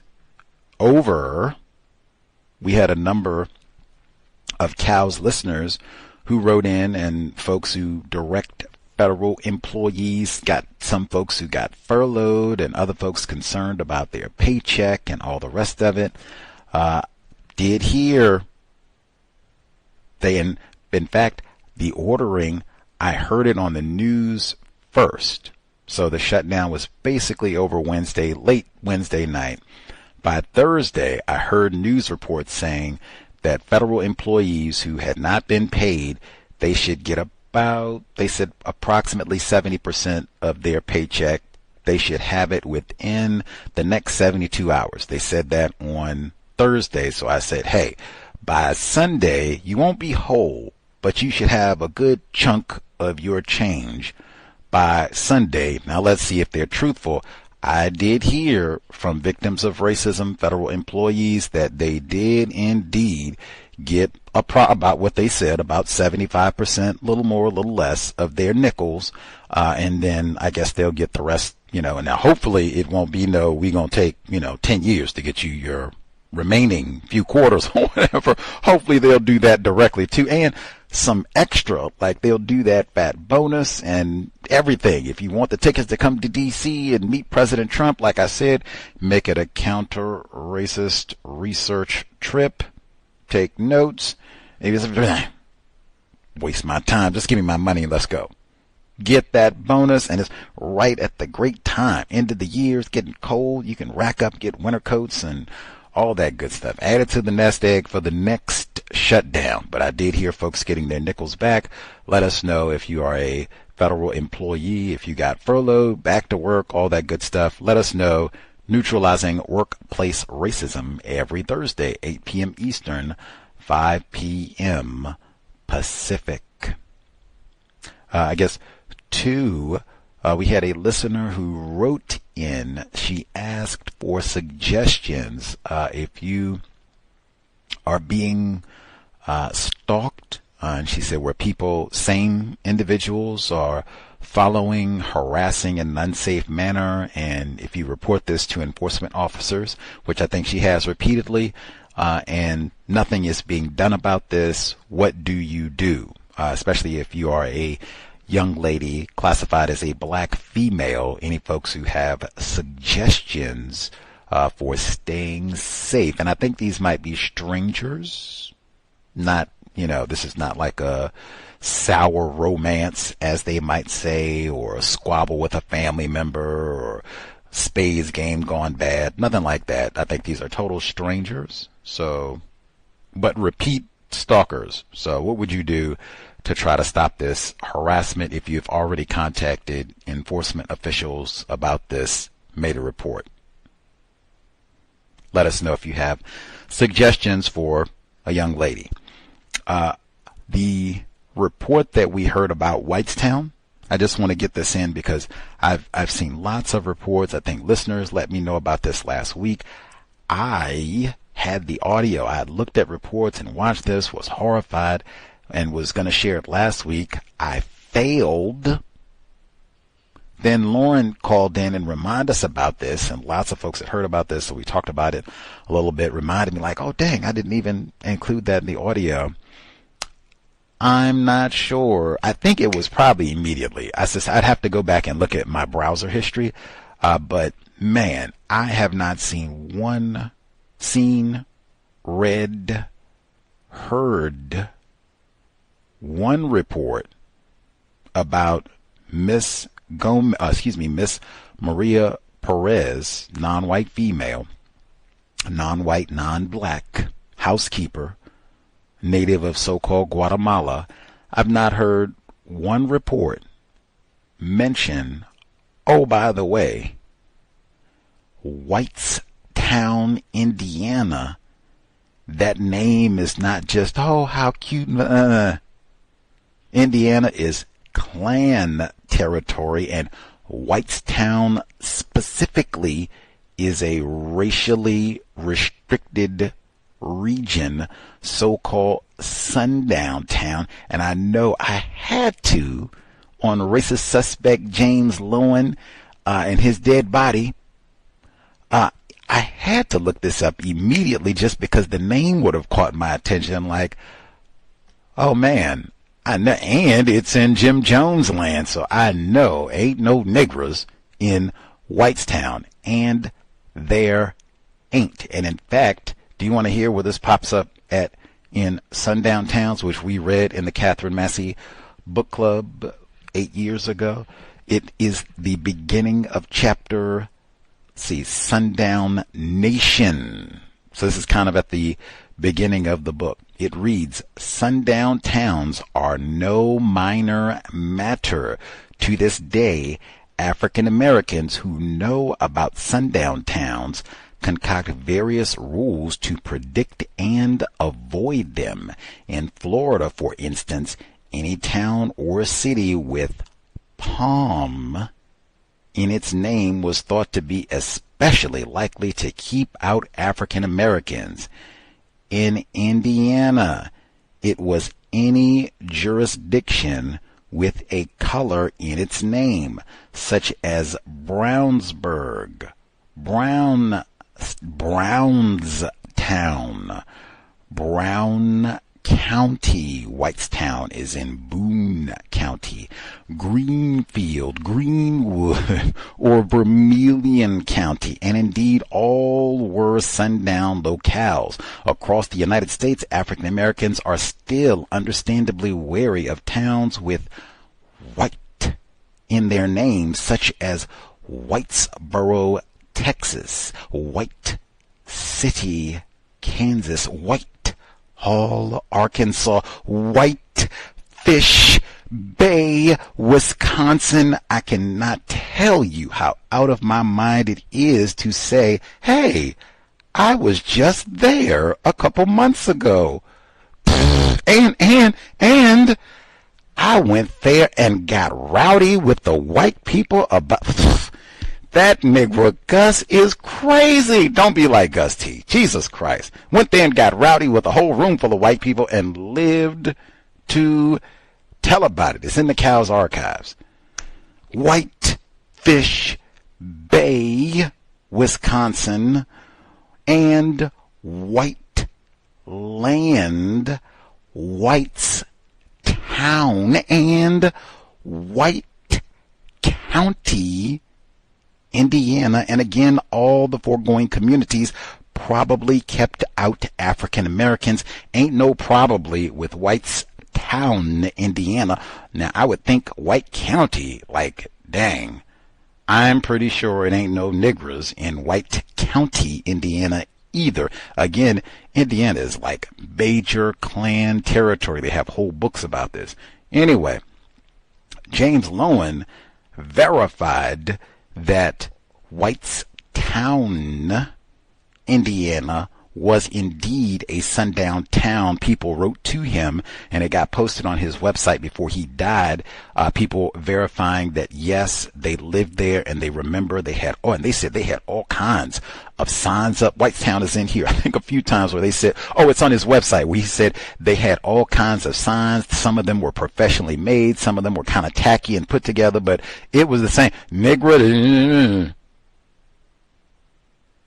And then they had another one about a black person who came there to get a job. And they said, man, we don't. The same thing I always say, same thing Dr. Curry said, like, if we had all these white people that are ignorant about racism, how come it doesn't ever happen that the ignorant people, when it comes time to hiring labor, they say, I don't know nothing about racism. Leroy, you want a job, Leroy? Come on in, Leroy. Come on, sit up. Here.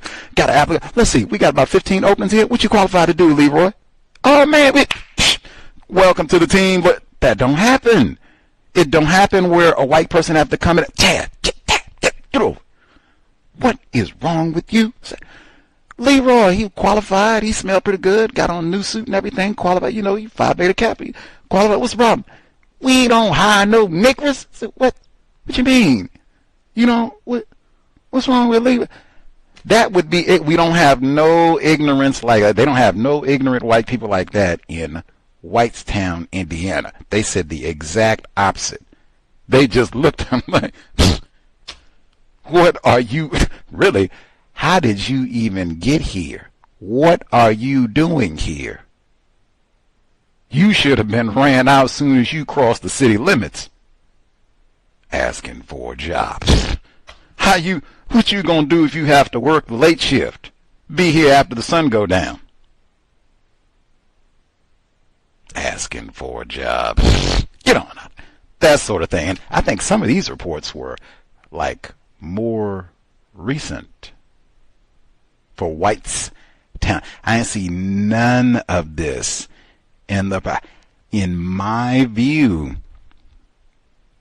That might do a lot in terms of who might be on the jury if they do bring charges. If they don't bring charges, why might that be? This is a place that doesn't even have niggers. I already know the person making this decision, the prosecutor in Boone County. I don't know how close that is to White County. I know this can't be no nigger. Leroy ain't up here making the decision about whether or not we gonna prosecute the unnamed shooter. You know, they don't identify you generally if they don't make no charges, especially if you're classified as white. Did the same thing with Theodore Wafer. He blew Renisha McBride's brains all over his yard. I believe that was 2013. That was in Michigan, I believe. It took a long time for them to name that white man. He did get convicted eventually. But it took a long time for them to even say, yes, it was Theodore Wafer, suspected race soldier, who did the same thing. Said, I'm scared. He opened the door, pow, and then closed the door. Like, I'm scared. Why even open the door?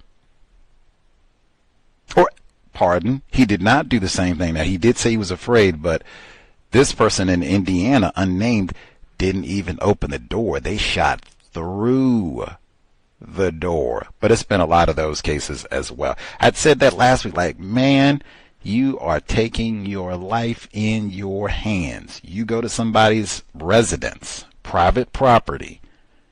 I can't even just say just knocking on the door, because they got cases of white women, white girl, like children, where they did the same thing, like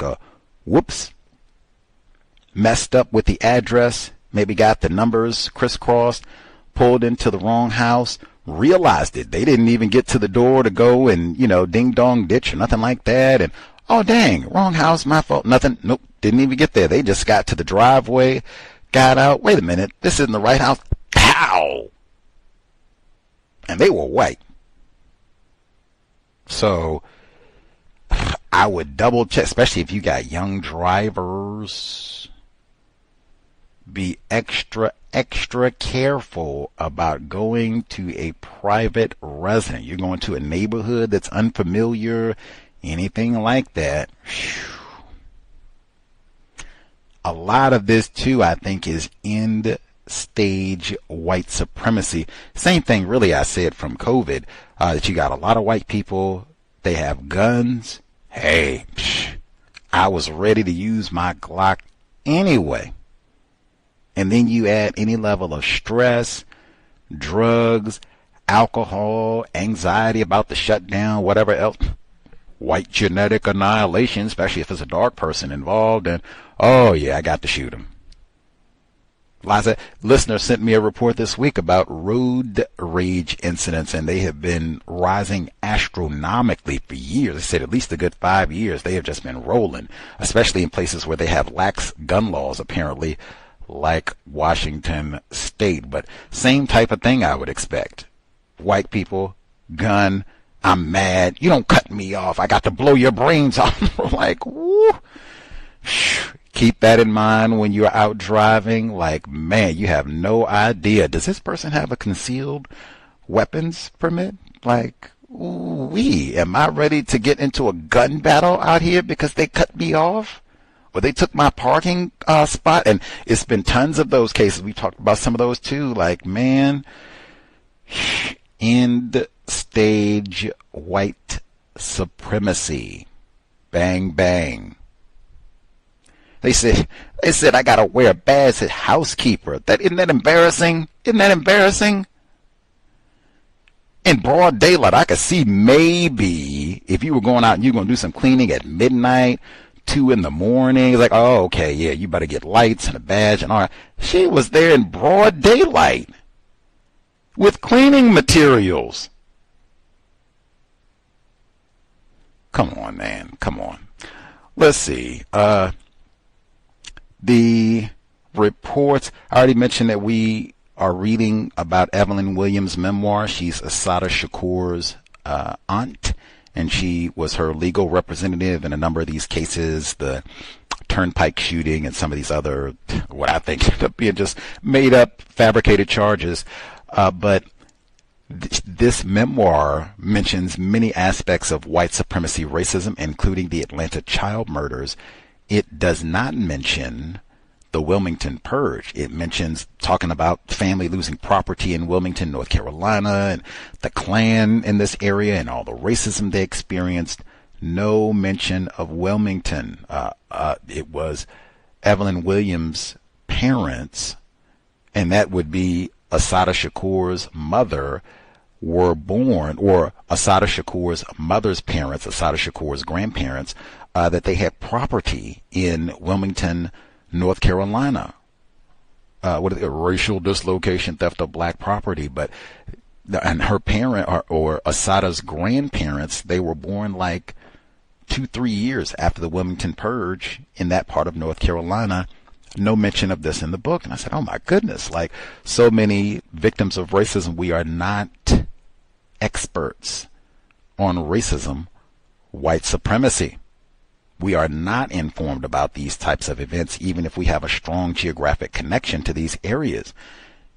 And they just this week, I had no idea that it was this week, November 10, Wilmington Purge. That's, I guess the precise date.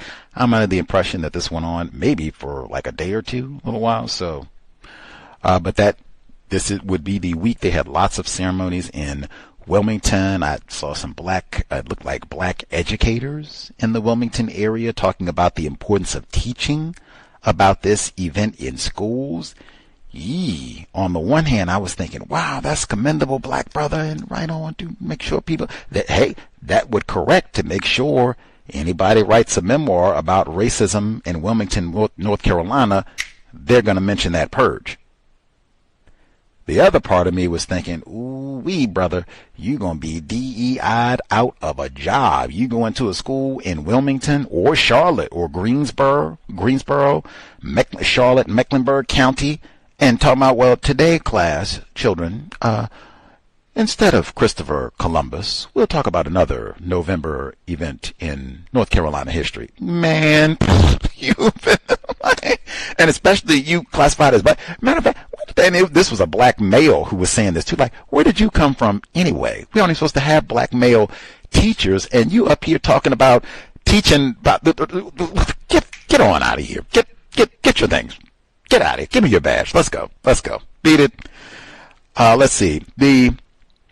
And even the Asada escape was November 2, 1979. Like lots of things in November, and that would have been just 1 year after the Jonestown massacre, which was November 1978. Man, the segment on collateral cancer and its prevalence amongst young people.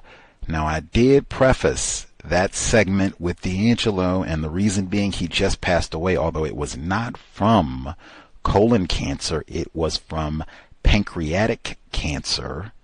But these are both forms of gastrointestinal cancer, unless I have been misinformed. So there is a slight connection, relationship, and either way, it should not be that you have all these young people dying from what both might be lifestyle cancers. And you heard it specifically in that report where they talked about, man, we got just doing a study of all these thousands of young ladies and the folks who are eating all this bad food, ultra processed foods.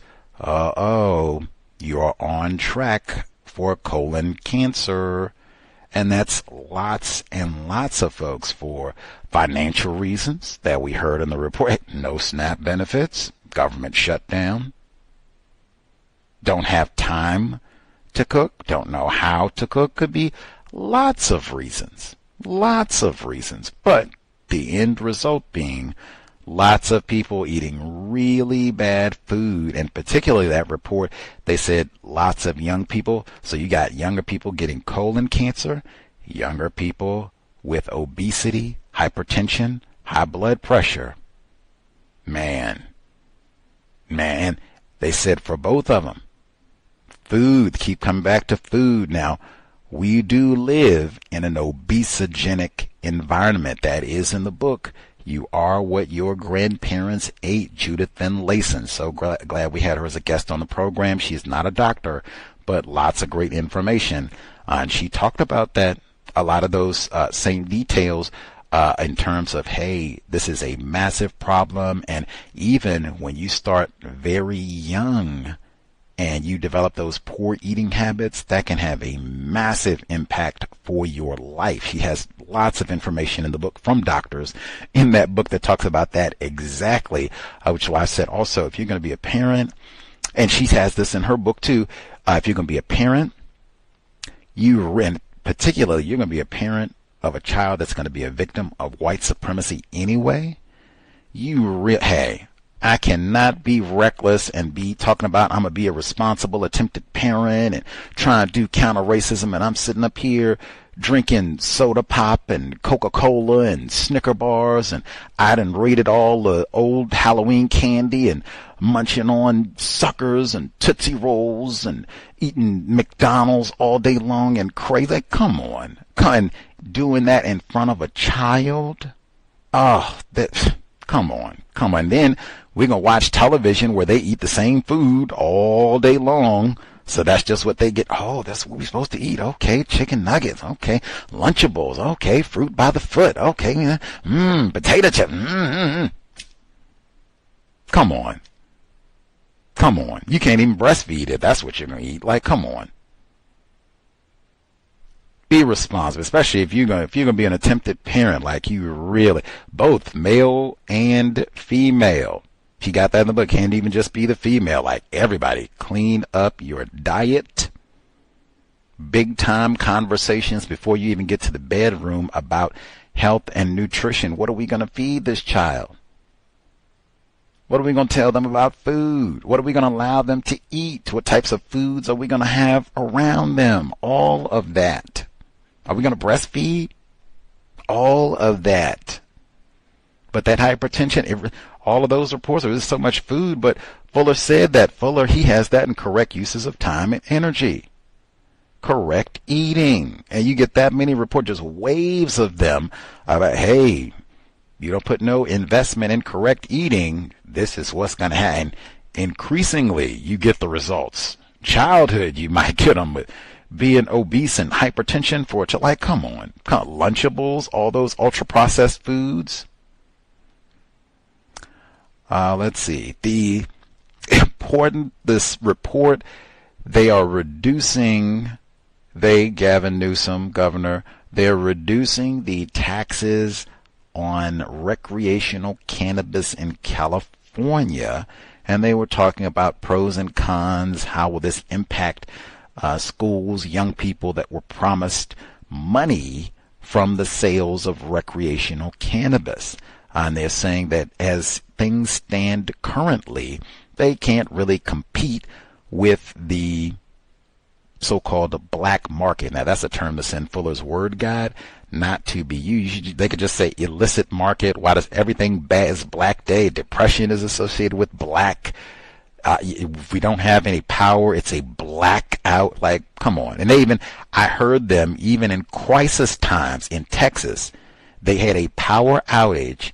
And the white man said during the broadcast, people are freezing and dying and all that. He said, hey, words are important. Sounding like Fuller, words are important. We don't say blackout. We're having a power outage. Or I think he might have had a separate word, but they won't know color because it ain't got nothing to do with color. We're just trying to get the power back on so we don't freeze. What does that have to do with black or white? Unless it's white people in charge, but I mean, that's not what they were saying. Words are important, not the black illicit market. What's the problem? Anyway, but they're saying that they're having difficulties competing with the illicit market in California. Now, the other thing, when they spoke with those young folks, non-white people it sounded like, and they said that, man, we feel like we're being deprived. They said they were going to give us money and it was going to help support different programs and things, and now they're saying they're cutting these taxes down by 3%, man. And they said,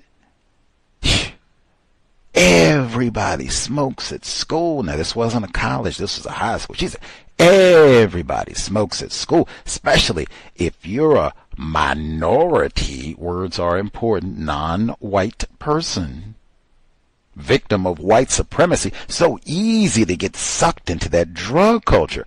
Why is that? Even how would that be? They did all this talking about, hey, we're not going to have this legalized cannabis marketed to children. And that's what they said here in Washington State, where it's legal. They did the whole left coast, Oregon, California, Washington State, I think all the way Alaska. You can extend it all the way up Alaska, all the way down to Hawaii, whole West Coast, legal. But that's what they said. We're not going to market to children, and it's not going to be around children. She said, everybody, even the athletes use. Like, whoa. Well, one, that's in Julie Stam, PhD. That's in her book about the youth brain and sports. And she said, don't do no cannabis, really, if you're under 25, because your brain is still developing. She got a whole section, no cannabis, no cigarette smoking, no alcohol, no tackle football. How you got all these folks smoking? Now, even I remembered the wacky conversation we had back in 2013. We had a lot of cows listeners, non-white people saying, hey, I smoked at 13 and 14 and 15 and I went on to do great things, Rhodes Scholar, I'm super smart now, no impact on me. I'm just saying again, a white brain neuroscientist, she said no cannabis if really you're under 25 because your brain is still developing. That's what I was thinking when she said, man, we have been robbed. Like, not so much the money, because they would have probably found out another way not to give that to you all anyway, but having all of your classmates, presumably all of these non-white classmates, doing cannabis at 14, 15, 16, that is the theft right there. She even said, we doing blankets now to try to get away from all that. That is the theft right there. And even John Potash, who wrote The FBI's War Against Tupac Shakur and Black Leaders, Assata Shakur is a big-time mention in that book. Many times a guest on this program. We got a shout-out in the later editions of that book. But he talked about when he is a drug specialist by trade, addiction specialist specifically. He said, I'm greatly concerned. I'm not a prohibitionist. I don't have a soapbox to come out here and against cannabis. That's not my crusade at all. What I am saying is I do think it is a problem. We should not be promoting and telling a whole generation of children that cannabis is cool. It's recreational now, and your parents were misguided and racist, and they just wanted all these racist drugs laws, which, lots of truth there, but there's no problem with cannabis, and it's medicinal, and it's great for you, and it'll help you. Like, whoa. Wait a minute. We should not be telling all these 15-year-olds that, and particularly about a substance that is addictive. Like, wait a minute. And you just pushed right on ahead, and now you got it recreational cannabis legal in more than half the states in the U.S. More coming probably. But the school's not getting them. And I remember that when we had all those folks dialed in on a Saturday talking about how great all this is going to be. All of this has amounted to a bunch of lies 12 years on. Not that I'm surprised, because I do remember saying at that time, man, I don't believe none of it. Dr. Welsing told us, Mr. Fuller told us, like, man, so you say we get recreational cannabis and the schools are going to get all this money. Lie. We're going to keep all these black people out of prison. Lie. We're going to keep it away from children. Lie. What exactly was the benefit that was promised that was going to be so great for non-white people in particular? This was going to work against racism. What was that exactly? They even said that we're going to get the black market so-called cleaned up because, it's all illicit and you don't know what's in it, which is still the case even with a lot of the stuff that you buy in the store, but whatever. But they said we're going to get rid of the black market. You can't even do that in California. Come on, man. Not that anyone should be stunned about this because, now, really, was legal cannabis that was going to save the day? Really? And even they were at the factory. They said they were at the robbery right there. I think we had talked about that before. They said they were at a factory that used to make candy. And now they're making THC infused gummies and all this stuff. How did you get all your classmates? Oh, we talked about that. You got all this, M&M gummies and candy gummies and cotton candy flavors to get all these children addicted at 14 and 15, which is exactly what I said. That's the robbery right there. That's the robbery right there. Anyway, lots of segments on food. Even to go back when they did all that talking about food and barriers to food and people can't afford food, and we had the one where they talked about the report with SNAP, and in New York, they don't really have a code about pricing. You just make up whatever you want to, whatever I think people can afford for mayonnaise and all the rest of it. But importantly, however it goes, same thing. They said the people in the low-income areas got to pay more for their mayonnaise and chickpeas. I'm pretty sure, particularly if I lived in NYC, I would know the exact locations that they're talking about. I know it's mostly non-white people in those areas. They got to pay more for their chickpeas and mayo. And then you put that way, hey, you know what bring your blood pressure down if you ate more apples and bananas? Ooh, them bananas going to be $7 a pound. Are you serious? One, I remember we've had so many goofy and worthless conversations about cannabis. In one of them, our white guest, she said, hey, we could do this the way that they've done this in other countries. They have government cannabis shops. It's not for profit. It's regulated. You go in, you get whatever you're going to get. But these are government run. It's not for profit. It could look like that. But in the middle of that, she said, hey, if we're really trying to be logical thinking humans about producing justice, we don't need a cannabis shop. We could do that. Lots of things we could do. But we could have government run grocery stores that would do the same thing as the cannabis stores.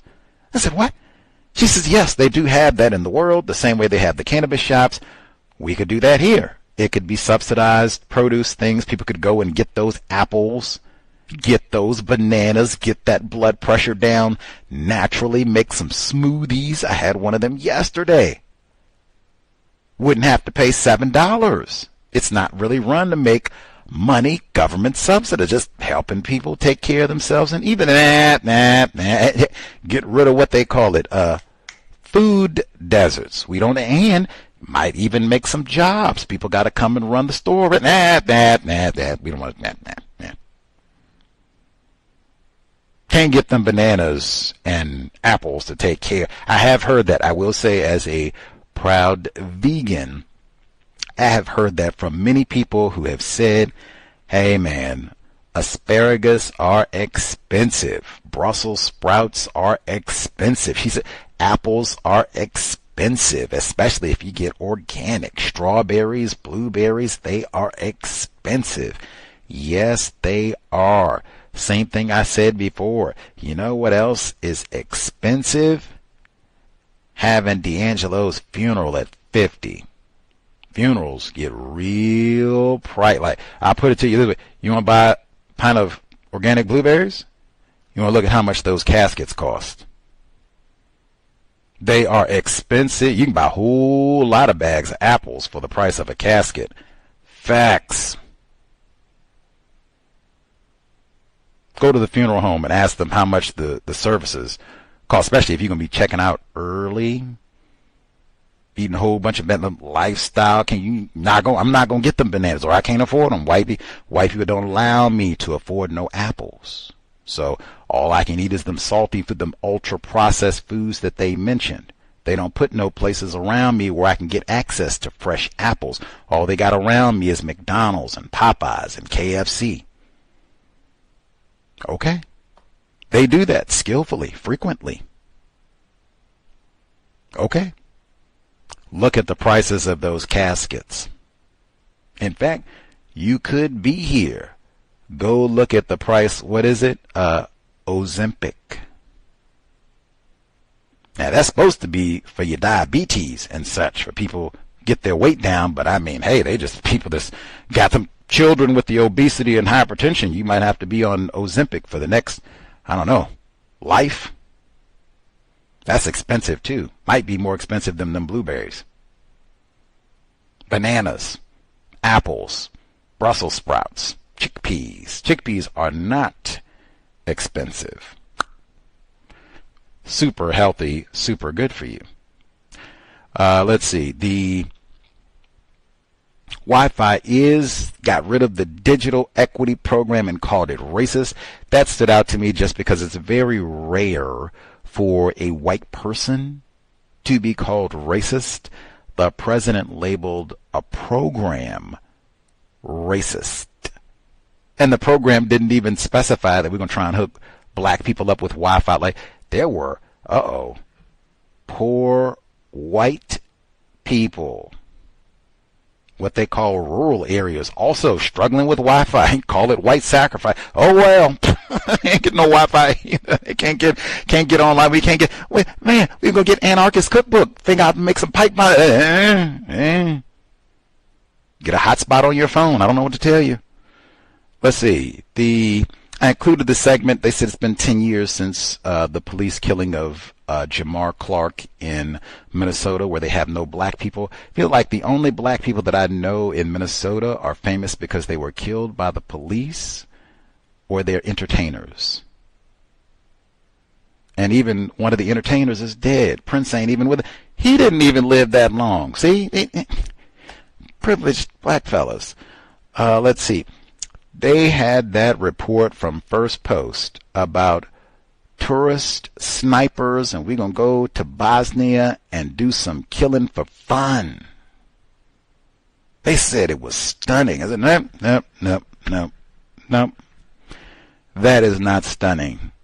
The only thing I could think of was, oh man, the purge. The election season purge specifically, and the fact that We talked about that with Dr. Martin Kevorkian, admitted white supremacist.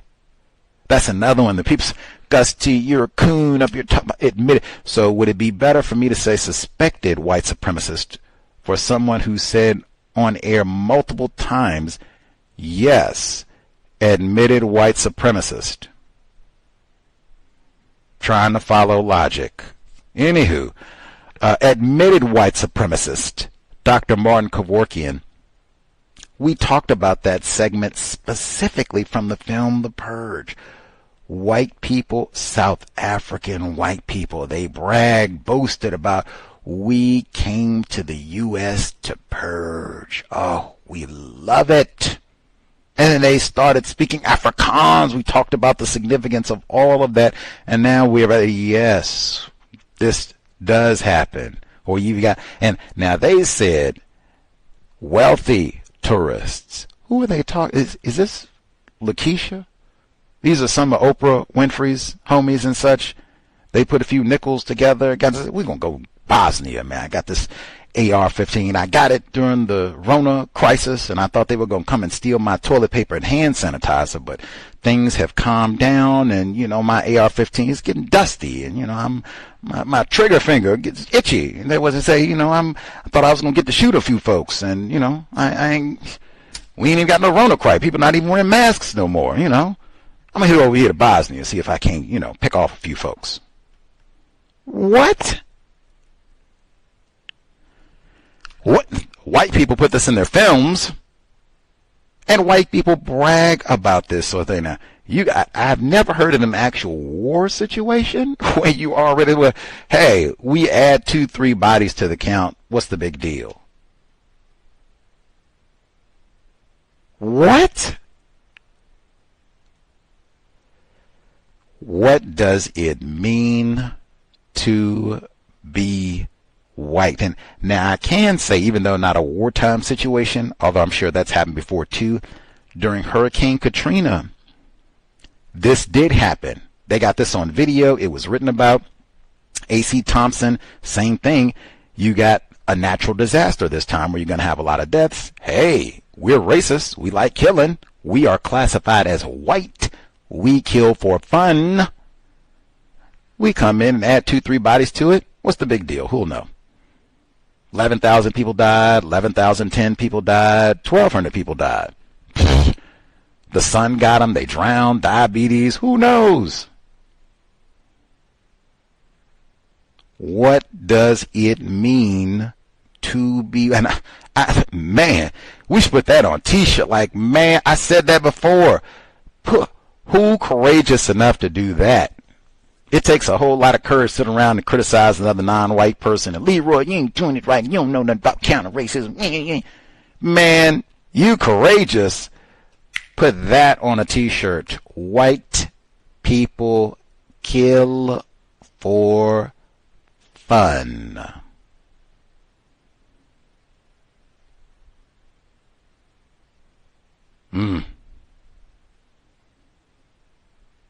Anyway, but oh my, wait a minute. Even with that one, not that I'm interested in talking about TV, because I could have just went with the lynching postcards and all this long history of white people making killing, and particularly killing of dark people, entertainment. I'd have to see what the color of these people are in Bosnia. Are these non-white people that we're going out to do some tourist sniping?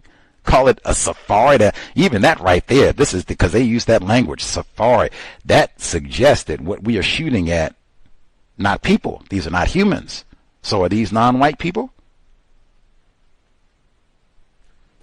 Anyway, not that I'm on. Reading is more important than watching television. What went through my brain computer when I heard this segment, the movie that just came out right now, one that they're promoting and say, oh, you got to go watch this. And it caught my attention with this report and the fact that this is white people just do what they do. They just repeat. They just repeat what is core aspects of their culture, their behavior, what they think about. The Running Man. Hopefully nobody's saying, well, good, great. You don't need to see it. I'm not suggesting, because I haven't seen it. I'm aware this is a movie that I think is in the theaters right now.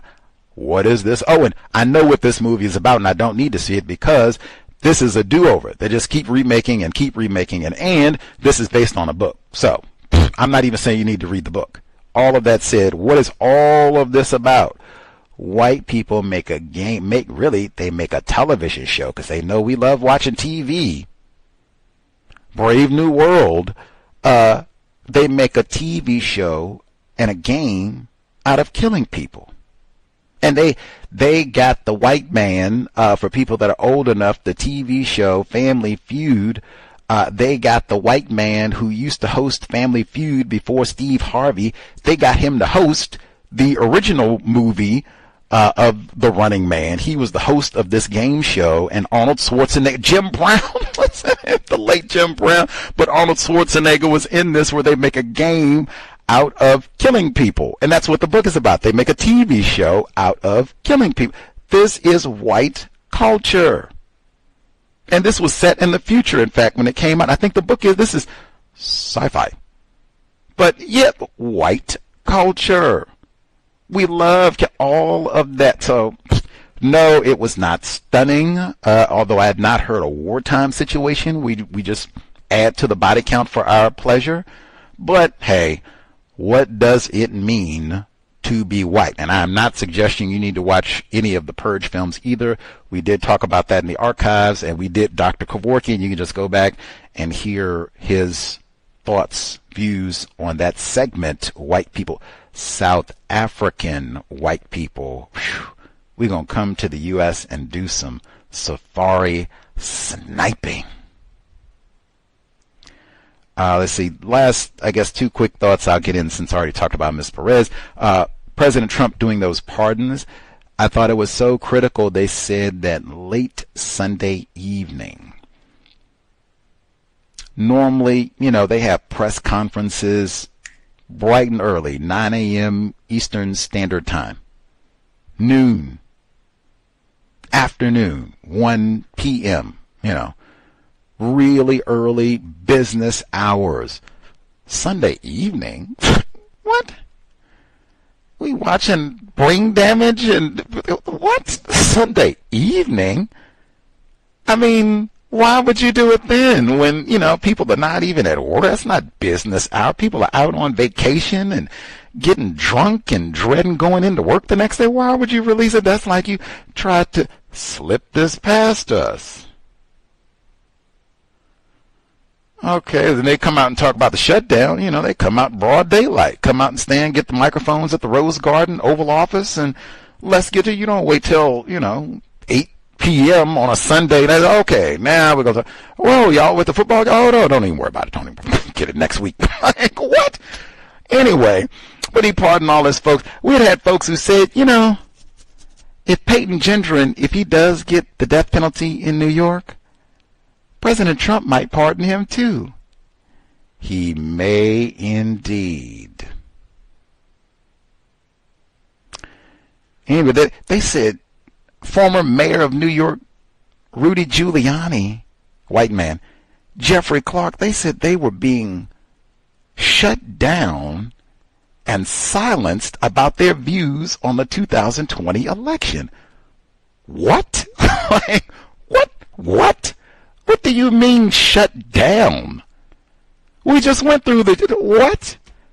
Silence? Somebody put a muzzle on them? What do you mean? They were on permanent mute. Nobody allowed them to talk. They couldn't get microphone turned on. Not like you would have to explain all that to me. Like, what? White people love lying and saying that they are victims. They would have to explain that to me in great detail, that somehow Rudy Giuliani was silenced, muted at any portion of 2020, even really into 2021. Let's see. And last thing I'll just say about the Perez case, the Indiana shooting, racially restricted region. They had all that mumbo jumbo, I'm using that phrasing deliberately, about this case is complex, unique, culturally controversial. I have no idea what that means, and I strongly suspect because like I said, there are cases where white children Same thing happened. They went to the wrong house accidentally. Pow! I don't think they would have said this is culturally controversial if this Miss Perez, if she had been a blonde, blue-eyed white woman, even a blonde, blue-eyed white woman going to do some cleaning. I don't think they would have said that this is a culturally controversial case. Tragedy, blah, blah, blah. He could have said, self-defense and all that, but they wouldn't have said that. I don't know what that has to do with anything, nor do I know what would reasonable fear be if you are behind a locked door. I cannot in any world grasp. It's broad daylight. You are behind a locked door. Even if the person is jingling the knob, unless they're like shouting, they've got like Nazi paraphernalia, burning cross. It would have to be like The Purge. Again, not saying to watch, but like where they come to the door and they got masks on and weapons and are looking menacing and ghoulish, and it's about 15. I'm like, whoa, what's going on there? It's one person with a feather duster, Windex glass cleaning spray, a mop, a bucket. I don't know. At minimum, even if she is jiggling the doors, at minimum, okay, I got my Glock, I got my ghost gun, and my AR-15, so I mean, make my day, buddy. At minimum, you can't take 30 seconds? Who's there? What are you doing? And she can say, oh, cleaning, limpia, wrong house, get the hell out of here. And you give her 30 seconds. Now, if she doesn't move in 30 seconds, hey, you unload. But I mean, at least you give me what they could give me a fair chance. Dang. Nah. Now, I don't know if this is like an old geezer in the house, if they're going to do that number. I don't know if there's a teenager do that number, like I'm 16 years old and I was home alone, like the movie, it's holiday season and my parents weren't here. I didn't know when they were going to get back and I thought it was the burglars coming in to get me, so I had to unload on her. I don't know what the, justification was going to be, but man, I suspect this person looked through the peephole. Look through the window. I suspect this wasn't no blind. I just heard a noise at the door. I knew I wasn't expecting company. I didn't know the person, so I unloaded. I suspect that they knew this was a non-white person. I humbly submit, if this had been a white person, they would have been a little less likely to do all this, even though I'm already conceding, hey, they got a number of cases where the exact same thing happened with a white girl under 18.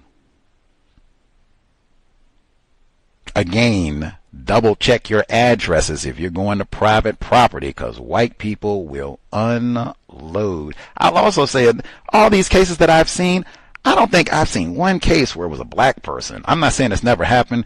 I'm just saying that all these cases that I've seen where somebody, they're shooting through the door, or they push the door open a little bit and fire through and all that stuff, it's always white people. White women sometimes, white men sometimes, a variety of them, but I'm not aware of any cases where a black person, oh my goodness, what's going on? They don't open the door, check, they just start firing through the door, or open up the door and start firing through and all that. Again, I'm not saying it never happened. I'm just saying that all the cases that are like this, and there's quite a few of them, the shooters are white. Not even gender specific, but white. 720-716-7300, the code 564943 pound. Press star 61 if you would like to participate. Again, if we have folks who have suggestions, we had that young lady. She said she was being stalked, harassed by strangers. Again, this is not like a boyfriend, girlfriend type thing, or even someone that she knows or has had contact with directly. But if you have any suggestions, the best way you think to deal with that, where she has already contacted the police, I believe, unless I'm greatly mistaken. She has already contacted the police, which I would certainly encourage. Make a report, give them all the identifying information. If you know the names, great. If you don't, as much of a description as you can. If there's a vehicle involved, hopefully you can get a license plate, as much identifying information as possible. But I think a police report has already been made. So if folks have any suggestions about how they would deal with all that, let us know. And then if you have any other thoughts on some of the incidents that have taken place over the past week, other questions, counter-racist suggestions, let us know. *61. Let's see, make sure I do not have the same errors messing up or messing around with the switchboard as I did yesterday. I was, struggling. Anyway, let's see. Folks are spectating. We'll give them a moment to see if they're spectating or have thoughts, particularly suggestions for the young lady. I know I'm always a big fan of making a police report. And if you have to make multiple reports, just make sure that there is an established record. I'm a big advocate. I say this all the time, like not just, if you're being harassed or people are making trouble for you, but I'm a big advocate of avoiding as much as possible being out late at night. When I say late, I mean, especially now that sun goes down earlier, I mean like after 10:30, like unless you work and you're coming home, or you have to like go out, get my child, go get someone from a job, something of that nature. I have offspring and I have to, get Pampers or something of that nature. Unless it's something like that, we are in. Greatly, I would say try and reduce being out late at night. I think a lot of times criminal activity and that sort of thing, at nighttime, visibility is less, can be a little bit more dangerous, can be a little bit more difficult to access help if something happens when it's later at night. I would say try and, for this situation, once things have escalated a little bit, if you can minimize being by yourself. Certainly that's not always possible, but if you can have someone else with you that can help deter things, certainly. I just already mentioned concealed weapons permit. If you want to go to the gun range so that you can protect yourself just in case. Hopefully it will not get to that point, but just in case, that might be worthwhile. Everyone, I won't say everyone, but it does seem large numbers of people, they also have firearms, illegally or legally, might even be both. So having a firearm might not necessarily keep you safe, but just, to have some form of a weapon to try to keep yourself safe out in public, I think goes for all of us. Be hyper vigilant about your surroundings in terms of people that you're around. I know when I go out in public, I try to be very alert about exits so that, where can I get out of here, and trying to avoid what they call like the hole in the wall places where it's only one exit, like, ooh-wee. Man, those sit near the door. Like those places are very dangerous. Try to avoid going to those places. If you go someplace, if they maybe there's only one exit that you use, but they have emergency exits, identify those so you can, if you need to make a hasty bang, beeline, get out of here, great. Do that. Be really mindful about the surroundings that you where you're at, where you're going, being alert about other people that are around you. That might even be with this situation, just where she was able to pick up, wait a minute, these folks are consistently, following me. What's going on? what's going on? Be alert about who's around you, vehicles and that sort of thing. We had that young lady who told us in the workplace situation that one of her coworkers was spying on where her vehicle was parked in the employee parking lot. I think sometimes leaving notes and all this old nonsense. Oh my God, be aware of all of that. Maybe even switch things up a little bit so you don't have the exact same routine in terms of not going the exact same route to your location every day. Just switching things up so that people can't nail down your exact routine, your exact time to the degree that you can, especially once, there's, some sort of trouble or what have you, not parking in the same place. I would say with the parking for sure, like for everybody, and especially now that it's darker, park in super well lit places, like try to park directly under the light.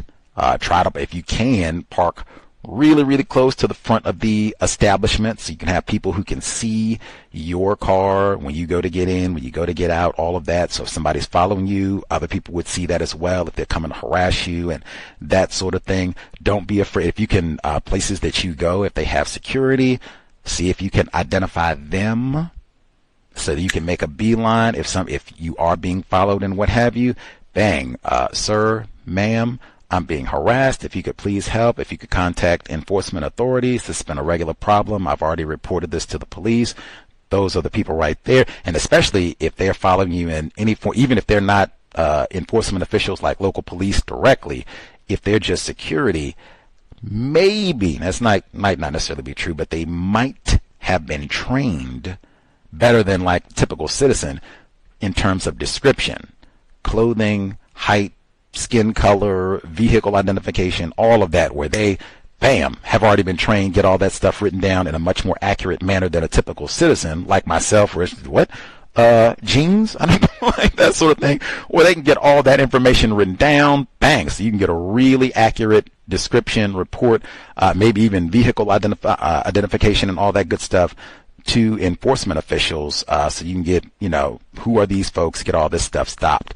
But if you know you're having a problem with someone, this is recurring, and they seem like they're following you to places and such, maybe they know where you work or they know where you live, someplace where you, go on a regular basis, put some variance in your routine, like I said, and then if they do have security, I would make a beeline. Do not be afraid to notify them, and maybe even have a conversation with them, like a phone call, email, places that you normally go. Like if this is something where they go to your workplace, your job, I don't know where you live, but if this is something where you live in an apartment complex or whatever the case, and they have security there, you can let them know too that this has been a recurring problem. You can give them a copy of the police reports, description of the people who are doing this, dates, times, when it's happened, so they can kind of be on the lookout, so you can kind of marshal in additional eyeballs to be alert, and then they can also make a phone call, police, whatever needs to be done. You can get some help if things are happening. But yeah, if other folks, if they have any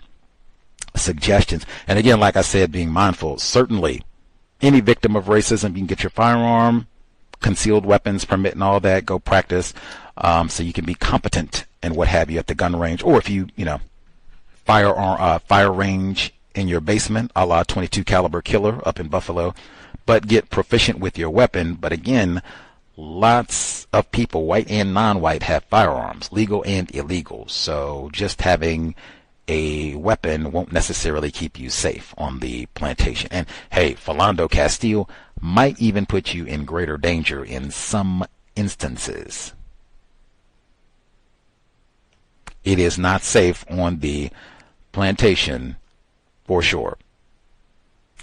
Anywho, let's see.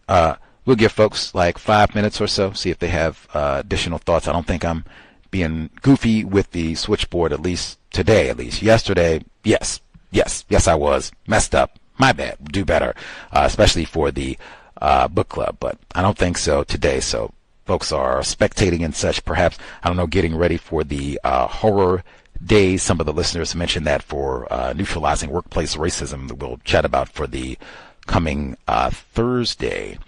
But hopefully using your time and energy constructively.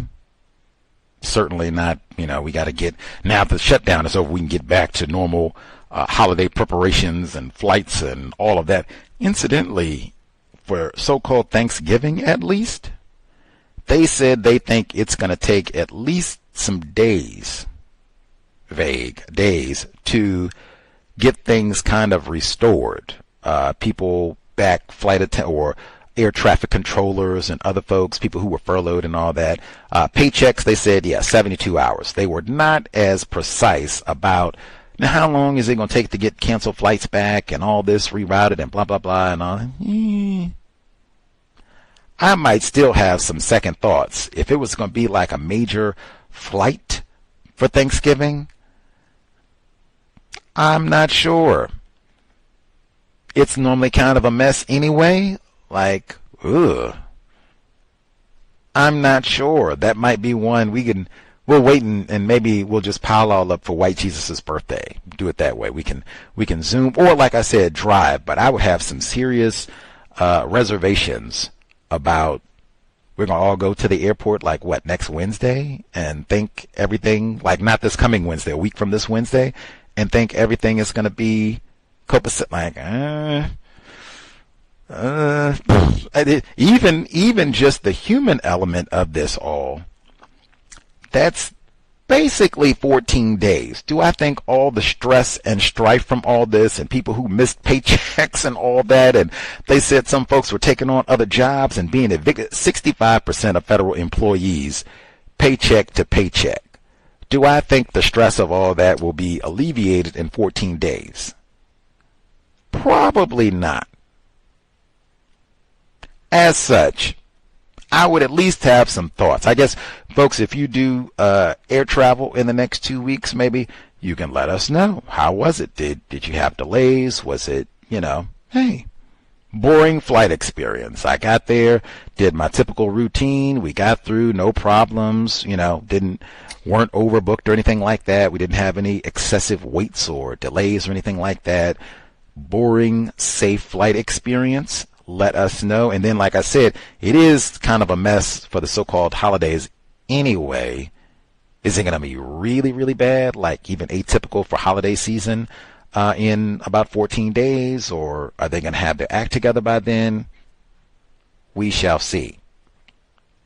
Anywho, we'll discuss more so-called shutdown. Like I said, folks said, at least a few folks saying that they have been seeing their nickels come in and looking like, oh, okay, it's over with and we can get back to work and hopefully not get back to the racism in the workplace, but at least get back to the job, regular paycheck, some sort of regular routine, and not having that daily anxiety about, how long is this going to last and all the rest of it. Anyhoodles, neutralizing workplace racism on Thursday, 8 p.m. Eastern, 5 p.m. Pacific, and then the Catherine Massey Book Club Friday, 8 p.m. Eastern, 5 p.m. Pacific. I am not sure how far we will get, but we are very close to wrapping up the text. We'll have to see how much we get in for Friday, but closing on the conclusion of Evelyn Williams' inadmissible evidence, which, again, for folks who were curious in terms of information about the escape and how did they get out of how did Assata specifically, how did she get out of greater confinement? There are more details in Evelyn Williams' book, way more than in Assata Shakur's memoir, which we already read. For the folks who hey, if you are interested in just getting the short, concise version, this is in the newspaper. Some of that's exactly what Evelyn Williams quoted in her memoir, but they have lots of newspaper reports from that time period that kind of give a rundown of what happened. In fact, even some of the news reports that I read after the book club ended yesterday, the prison officials in New Jersey, they admitted they did not do background checks on the visitors who came and allegedly broke Assata out of prison. Now, we had already, in the book, we had already noted that there were a number of violations of policy and procedure that the guards acknowledged, like during this prison break, oh man, we didn't do what we were supposed to do. We didn't do what we were supposed to do. That there were additional violations that weren't even included in Evelyn Williams' book. So, again, we've already said many times over, wow, many layers of enforcement official incompetence, and then they come back with all the lying and making up evidence and all that. OJ did it, and Mark Furman and all the rest of it. But dang, like y'all are running the prison and y'all are this sloppy in how you operate things for what you say are mastermind criminals. You say Assata Shakur, she's the soul of the Negro Liberation Movement and robbed all these banks and cop killer and was bombing places and all this, and you are this lax about your protocols? I said, yeah, there couldn't have been no whole lot of black people employed at the prison at that time. Now, I could be totally incorrect. She didn't have no whole lot of pictures in her book, so I don't know, what the guards at the New Jersey prison facility look like directly, but the only photographs and such that I have seen, these are all white people. Are you serious? Y'all can't even on Khalif Browder, not that we should be stunned about white prison officials not following rules and regulations, but dang, it's so bad you allowed the worst of the worst, the Black Liberation Army, to pull off a prison escape? Come on. Anyway, but that we'll finish up next week and see, more details, how she ended up in Cuba, evaded authorities for all of those years until her passing just September of this year. In some context, compared to D'Angelo, Chadwick Boseman, Michael Jackson, like Assata Shakur, hey, man, longevity has its place. Any hoodles, we will be back at minimum on Thursday. We'll see if we have other guests earlier in the week. Just check social media and such. We'll post there prior to Thursday if we have folks come to visit.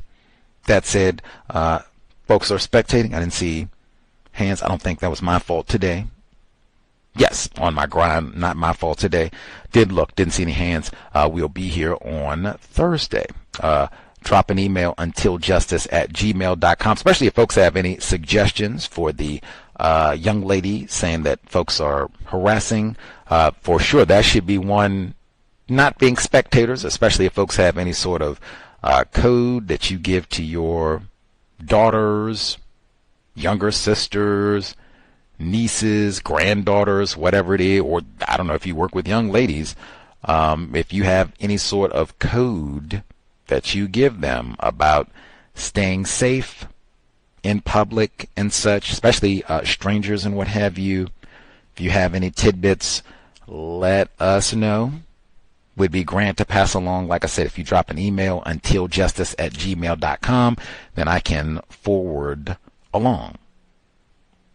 That said, sobriety would be best. That would be another one I would say to model if you have offspring or around offspring. You heard from that report. They said they were complaining. We're not going to get the tax revenue from recreational cannabis for the schools. That was what was promised a decade ago, maybe even more now for California at this point. And now they're changing it up, and we don't think we're going to get as much money as we were promised. That's not the theft. The theft is what they said in that report. All of these young people, they use the term minorities, non-white people, whole school, she said, using cannabis. She said, so easy for these minorities to just get sucked into all of that. Non-white children whose brains are still developing. Model sobriety and tell them that exactly. Hey, one, your brain is still developing. You want to be able to think and think well. We need you to use your brain to help us produce justice. You using cannabis is going to destroy your brain computer. At minimum, as a young person, your brain computer is not going to maximally develop. We need you at your best to replace white supremacy with justice. That's number one. Science, justice. What's better than that? This isn't even, no morality thing and the boogeyman is going to get you. No. Your brain is still developing. Look at that height chart. That's something children can relate to. Like, you're not the same height that you were at 10 years old, now at 14, 15. Well, your brain, by the time you are 25, your brain will be substantially different than it is now. You want it to be healthy. You want your brain to be at its best so you can think and give us great new counter-racist concepts to solve the problem. That's what to say. I don't even know what the pitch is now. You at 14 to get these THC gummies like everybody else. Like, what? What? I didn't even say it's illegal. I thought, heck, I don't know. Is that a morality thing? Is it illegal? They promised us that you weren't supposed to have this. They said, hey, we're going to stop locking up Leroy. We're going to stop with all these racist drug laws, and we'll have recreational cannabis. We'll have revenue for the children, and it'll be kept away from. That's what I would explain that too. Like, that's what they told us, not, hey, this will be great. We can have this for our prom date. We'll have this for the homecoming jamboree. Woohoo! We'll have this for senior skip day. Like, wait a minute, that's not what they told us. I would explain that too. They explained it in those exact contexts. Now, I'm not sure, 16-year-old brain, how that would respond, but if you've had dialogue with them about racism before and they do grasp at some level that racism exists, oh yeah. Just break it down to them truthfully and maybe even allow them to do some of the research about all that to see, oh yeah, they did say this. Is that true? Does cannabis disrupt your brain computer's development? Does the brain develop until you're 25 years old? Is that true? Wow. Is that true for alcohol too? Wow. Cigarettes too? Wow. Sobriety would be best, but you have to have the same thing with the chicken nuggets. You have to model that. It doesn't really work as well if you got, a Jack and Coke and a hot dog. It doesn't, the impact is greatly blunted. Creator, remind us, stop saying not all white people are racist. Remind us to stop name calling people classified as black. Remind us to stop producing throwaway offspring to be raped by Mary Kay Letourneau and or drowned by Susan Smith, white women. It has been time. Replace white supremacy with justice immediately. Context of White Supremacy signing out. Thanks all for tuning in. Nigga, you so brainwashed. I'm a victim, brother. Problem. You're a victim. I'm a victim of 400 years of conditioning. Shut up. The man has programmed my conditioning. Even my conditioning has been conditioned.